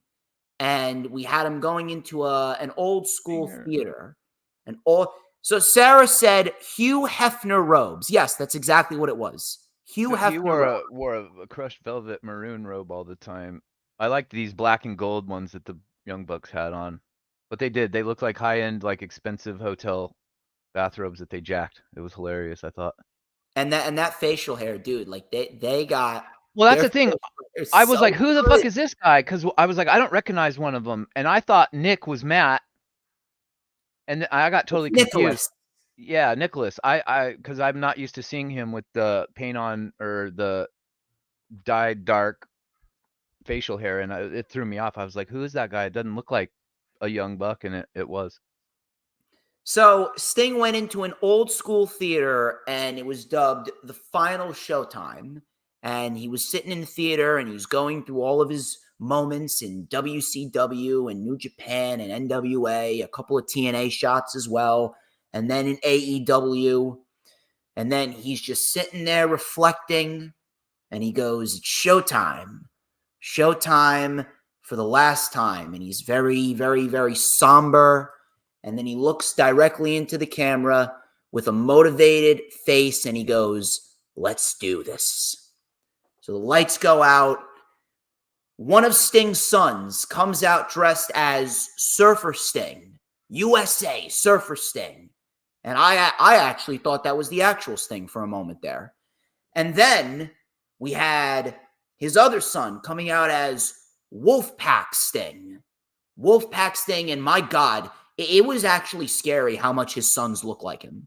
Like when they're in full. That's how I knew they were his sons, because at first I'm like, who is that? And then I looked at their facial structure. I was like, this has to be his two sons. It has to be. They look just like him. Dude, how is it that his sons, they don't look anything like him, like when they're not dressed up like that. But when they're dressed up like that, it looked like three Stings from far away, didn't it? Dude, it really did. Like he split himself 3 ways. I'm like, is this like holographic or what's going on? I was shocked. Yeah, that was a pretty cool moment too. I'm sure for his sons to get to be up there with him and for his final match, it was pretty special. So he came out to Seek and Destroy by Metallica. And I'm not sure what's the significance of that. Was that his TNA theme? What is the significance of that? I don't listen, it's a great song. I'm not really sure. It has to have been something to do with TNA. I don't remember him coming out to Seek and Destroy in WCW. And when his sons first came out, the Sting theme that they played, that was the one that I remembered from WCW. And then it transitioned into Seek and Destroy. All I know is Tony Khan had to have shelled out buku bucks to get a Metallica song. This was the second time that he did that. That didn't come cheap. No. He probably paid 7 figures for that. Oh my God, tell me about it. So right out of the gate, Darby went for the Bucks immediately. Sting's sons were actually involved, and they were actually doing some stinger splashes to the Bucks. Now that absolutely was a special moment for him and his sons. Right. That was awesome. Mm-hmm. So the crowd started chanting, "Thank you, Sting." Sting got a chair, started bashing the Bucks. We got tables, we got ladders, and then all of a sudden we had Nicholas. He was flipped onto the floor along with Matthew, and then we had a coffin drop on the Bucks by Darby. We had 3 panes of glass being introduced. So I thought to myself, all right, someone's got to go through this, and someone is not going to make it out of this unscathed. And I think we all had a good idea who was going through that glass too. Holy smokes. I shivered when I saw Sting pulling out the window panes. I'm like, oh no. So after that, After that, we got ourselves a coffin drop, panes of glass being introduced. We had steel chairs being placed at ringside, like musical chairs. They put the pane of glass on the chairs. All of a sudden, the fight spilled into the crowd. Nicholas, with a falcon arrow off of the stage, threw 2 tables on Darby, which looked flawless. And then Matthew, with a suplex to Sting, off of the stage on the other side, threw 2 tables. Crowd was chanting, "Fuck the Young Bucks," which I laughed at.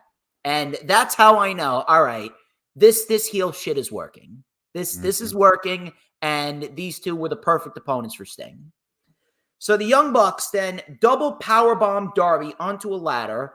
Darby then with a stunner on Nicholas, code red on Matthew.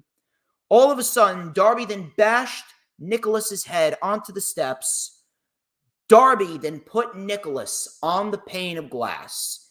He climbed up the ladder. He was at least 30 feet up in the air like a fucking Talk maniac. about that ladder, though, to give some context. Like, that was a gigantic-ass ladder if I've ever seen one. Dude, he was already like 20 feet in the air because of the ladder. Right, and then the space between the ring and then the floor is another 3 feet, so add 3 feet of height to that, and it was like, when they laid the pane of glass on those 6 chairs, and then you see the ladder went up out of the view of the camera. It was so tall. I'm like, there's no way someone's doing that. Like I was in great anticipation for what we were about to see, but no way did I think that actually someone was legit going to take that bump.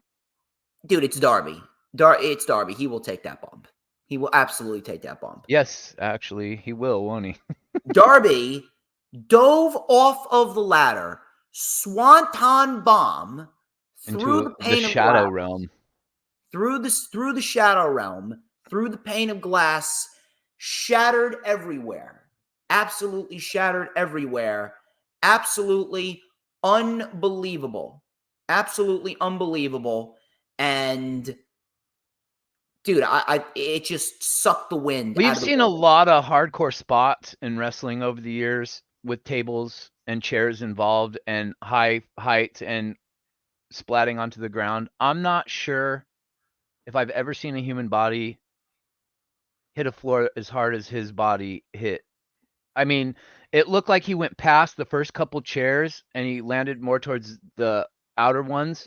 So it didn't look like the chairs caught his fall all the way. And I mean, he just went through glass and chairs like they weren't even there. It was like it was as if he jumped off the ladder onto nothing and just landed flat on the ground with nothing to catch his fall. I mean, it just splat. It was like, and then all of a sudden, 3 seconds later, I'm like, well, there's got to be blood for sure. And as soon as I thought that, I mean, it wasn't just a little trail that you see like when a guy goes hard way or whatever. I mean, it looked like somebody had poked him with about 1,000 nails, and all of a sudden you just see red dots, and then the streams just come leaking out of his back and his arms everywhere. I'm talking everywhere.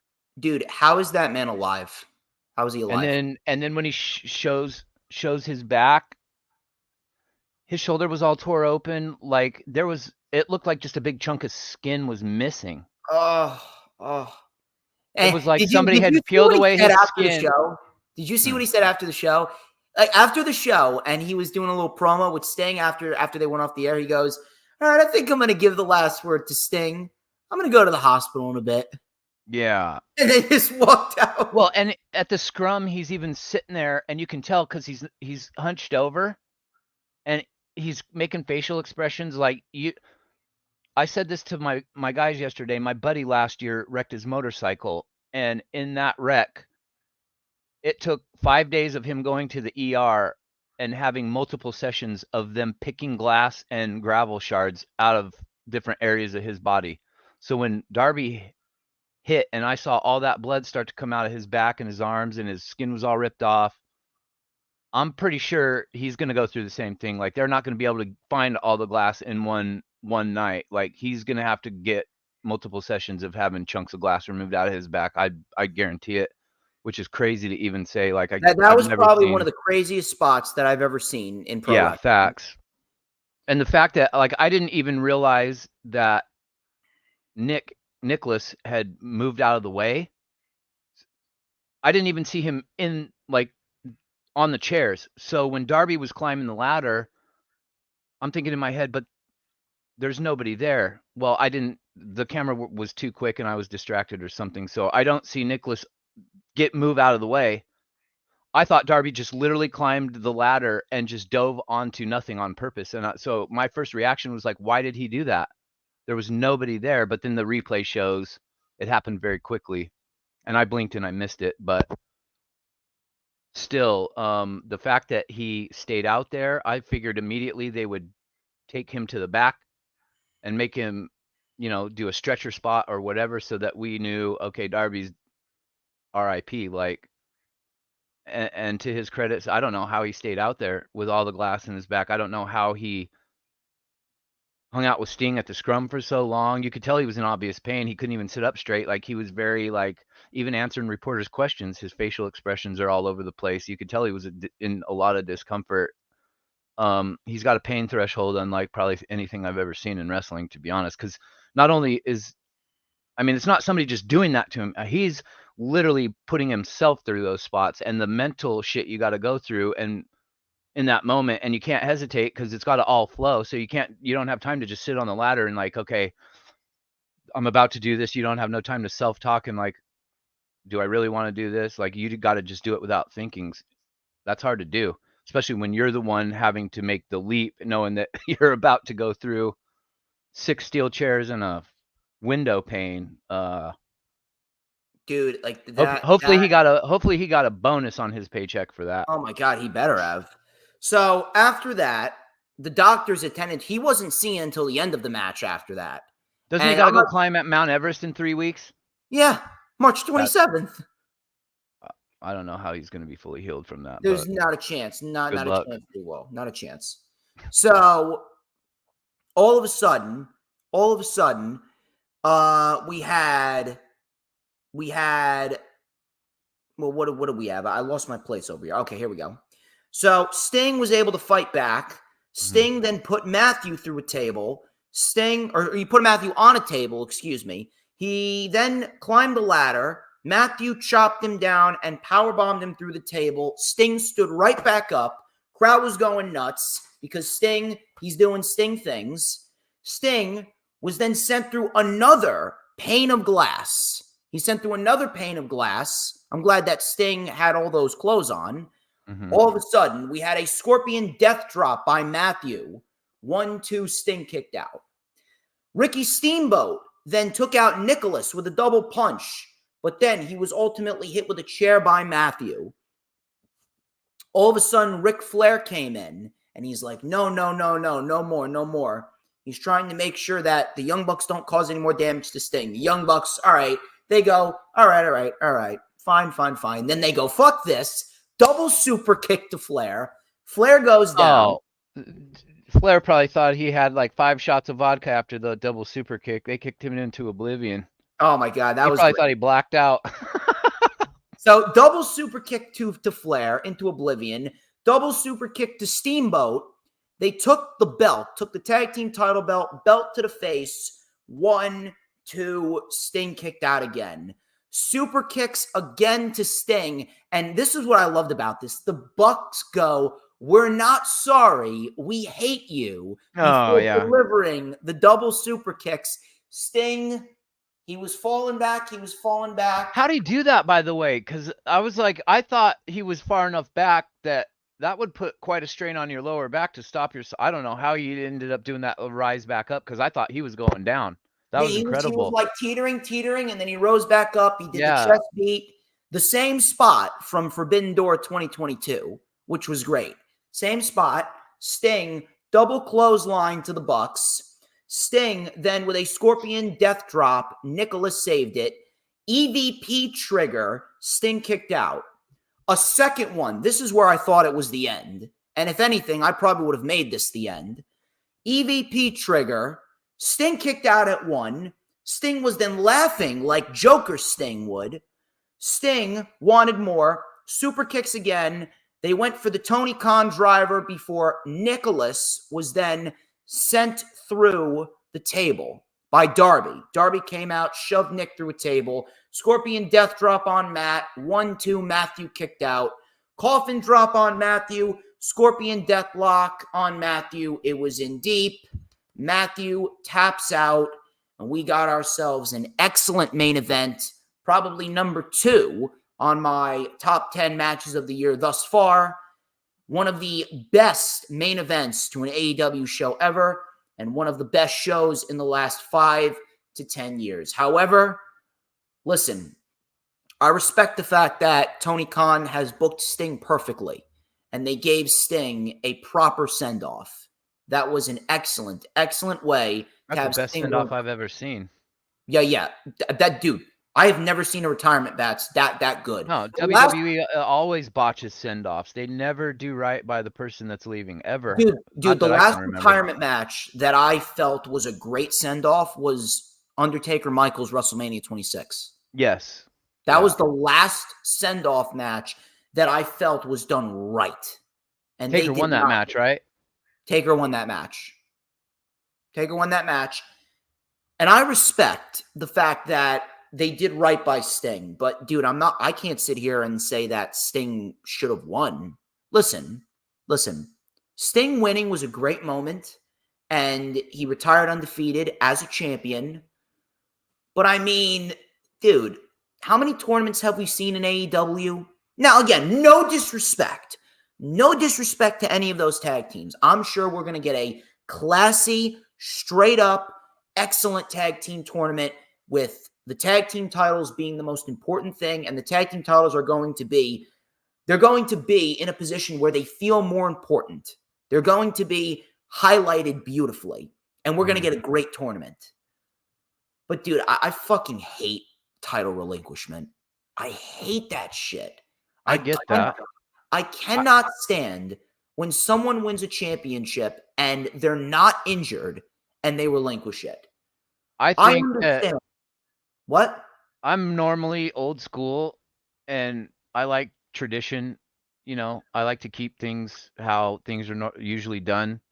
However, in special cases, I feel like every so often, sometimes something comes around where it's okay for you to break tradition. And I feel like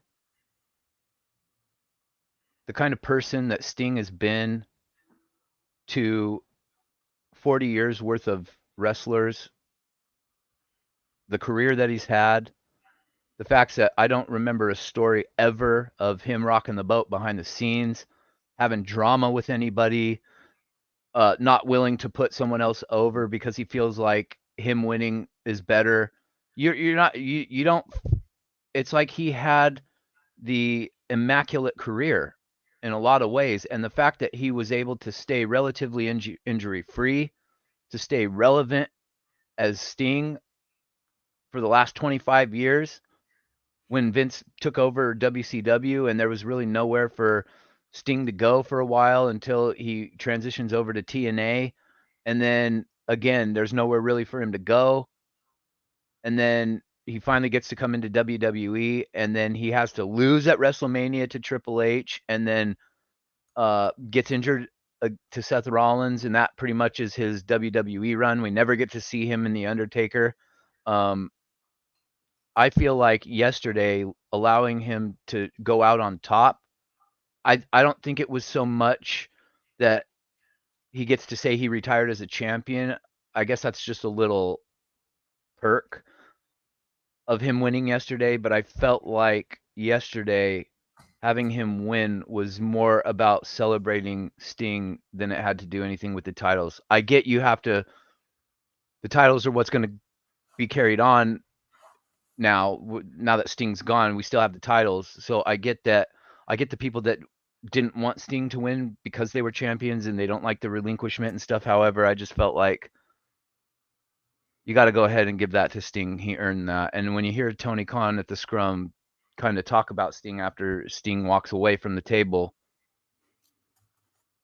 it just, I don't know, in a lot of ways it was poetic, I think. And at the end of the day, they'll have this tournament, the titles will be okay. Nobody will be talking about Sting winning and relinquishing the titles, I think, even 2 months from now at Dynasty. So as long as this tournament is good, which we don't have any reason to believe that it won't be, I think yesterday was the perfect way to send a guy like Sting out. That doesn't come along. Now, in 20 years, if there's a talent that we've been watching for the last 30 years and he has some kind of career like Sting, maybe you break tradition again, but normally I'm not for breaking tradition. However, I was all for it yesterday. It was beautiful for Listen, him. if they were going to have Sting win, then they shouldn't have included the tag team titles here. You can make that case. If you want me to be quite honest with you, Blackpool Combat Club and FTR felt like they could have had a tag. That match could have been the tag team title match. Yeah, true. That match alone could have been the tag That team felt title more match. like a title match than yesterday's send off to Sting. The titles were kind of like an afterthought in all of the madness yesterday, in my honest opinion. That's the only thing that pissed me off. They got everything right with this send off, except for the fact that it was the tag team titles. But I feel like it would have all still felt the same had they not even given Darby and Steve. They didn't need to really put those titles on exactly. them. It didn't really do anything. The titles were just kind of there. Yeah, it didn't fit. But everybody thought they did it because everybody thought the Bucks were winning. I would have not complained if the Bucks won. I would have not complained if the Bucks won whatsoever for multiple reasons. Number one, you had them win the titles, you had them lose the titles. Two, the Bucks right now are doing the best work of their career. And three, Sting losing. I mean, after the career that he's had, if he was to lose and put someone else over, that really wouldn't necessarily be going out on a bad term. After a match like that, and you lose, like, but that's why I say sometimes it's okay to break tradition, because normally the guy getting sent off is passing the torch. He's always putting his opponent over before he gets sent off. That's traditionally how things are done in wrestling. And I think every so often something happens and the stars align where it's okay to break tradition. And I feel like there's nobody else in wrestling currently that I would have done that for, but it was fitting for Sting and for Tony Khan to kind of give that accolade to him, whereas most talents that have been in the game for a long time have to put somebody over. Good for Sting, and I think that was a great feather in his cap, and having his sons involved. Initially, like, I was very vocal leading up to this match. I'm not really sure. Like, yeah, everybody's saying Sting wanted this. He did. That's he could say that. He could say that till he's blue in the face. And what I've seen Sting over the last 30 years, you could present him with a feud that he could think is dog shit. And the type of guy that Sting is he's not going to even complain. He's going to say, yeah, I love it. That's what that's the kind of guy I think he is. And that's the kind of locker room leader I think he is. And wrestling is going to miss his presence on TV. However, Tony Khan's got it. He already said to Tony Khan at the scrum, he don't want to be an agent and he don't want to be a manager, but they'll have a talk, because Tony is adamant on keeping him around. And I think for the betterment of wrestling, whether it's AEW, WWE, I don't really care. He's got to keep his fingerprint on wrestling. He's got to have some sort of backstage role, mentoring talent, coaching, producing, giving some sort of input on matches, something. You make him give him a. I'd rather him be an EVP than like the Young Bucks. You know what I'm saying? Give him the Young Bucks aren't an actual even position. EVPs anymore. Like the They're EVPs just doing that in gimmick, right? To piss people off. The EVPs are just the title. The Young Bucks right now, you know where there are? I think the main EVP like area that they're in, I think it's just merchandise and shit like that. Like Omega's in the video game department, but that's it. Right. Like they're not producing shit. Right. I would have Sting be a producer, to be honest. Yes. But here's the thing. The whole instance is it was just the titles. Now, here's a question. The Young Bucks weren't supposed to be back in January. The only reason why they came back is because Sting requested them. Do we see the Young Bucks leave and continue their hiatus? Did they only come back because Sting requested them? Whatever the reason why they came back, this turn of theirs is kind of taken off, right? and they've gotten, even though they lost yesterday, they've gotten this heel dynamic, this sort of heel momentum going. And I don't see how you could. I don't know, unless it's personal issues that they have to address. I You know what wouldn't. I'd love to see? The Young You got to Bucks keep them continue on their TV now. momentum. Young Bucks continue their momentum. Paige comes back, reunites with the Bucks, and they make the corporate elite. They could do that. That Then what that do they that do? that would be Go after fantastic. Bang Bang Scissor Gang trios titles? Dude, they could have Hangman go after the world title and the Bucks go after the tag team titles. Imagine the heat. Mm. Imagine the heat. What Now, happens if you Kenny, want when to do Kenny something with comes back? Hangman, that's what you can do. Does Hangman? I mean, does Kenny Omega align with them when he comes back, or feud with them? I would have him feud with him. Yeah. Because Omega doesn't need the elite. You can make the argument that Hangman doesn't need the elite either, but No, because we need another Ospreay Omega match, in my opinion. we need another Ospreay Omega match. Yeah. But yeah, the only instance that I had an issue with was the outcomes of the last two matches. But regardless, that didn't take away from how good of a show it was. It was a moment, though. Regardless of the outcome, like I popped hard, like that Sting got the win. I did, and I know traditionalists. There's a lot of people out there that didn't like that because of the titles and them having to immediately forfeit him after they win, putting us in another AEW tournament of sorts. But the tag team tournaments, I've loved the AEW tag team tournaments. The singles tournaments have been really hit or miss for me, but I have a feeling this tag team tournament is going to be pretty awesome. I do have a feeling it's going to rebuild the tag team division, and I'm not going to say it will not, but you know, it's probably just it'll be a thing that'll probably stick with me for a little bit, but after we get the tag team title tournament, I'll probably be over it. I'll probably be over it by then. But still, those two outcomes to the last two matches did not take away from the fact that this was easily the best AEW show that they've ever done. And It's best Revolution for sure. Best Revolution for sure. And one of the best shows in the last 5 to 10 years. And AEW right now, they got a nice thing going for themselves going into the rest of 2024. Let's see what they do going into big business. I'm liking it. They got a nice string of momentum going for themselves. While WWE's got WrestleMania season, AEW, they got a Dynasty season now. So it should be fun. Should be fun to say the least. But I know that we've been here. We're about to get out of here, and we've been here for a minute. Balls to the wall, man. I think this may be our longest stream. Shout out to, I know somebody was commenting that they've been here since it started. So if you were here thank you to everybody that showed up, regardless of when you did. But if you were here from the moment we went live, thank you very much. We greatly appreciate it. And I would just like to say, I've been watching Sting for three plus decades. I grew up a WWF kid, and one day I was scrolling channels in high school, and I came across a wrestling show that I'd never seen before, and I'm trying to figure out what it is. I clearly know it's not WWF. It looked a little low budget to me, and I'm like, what is this wannabe WWF stuff? I was about to turn the channel, and there's Sting coming out there, Surfer Sting with his face paint on, and I thought to myself, wow, he looks a lot like the Ultimate Warrior, one of my favorite wrestlers. Let me watch this guy. All these years later, I find out, him and Warrior were actually a tag team before Sting went to WCW and Warrior went to the WWF. That being said, Sting was my pull into WCW. I didn't really watch a lot of WCW until the Monday Night Wars started.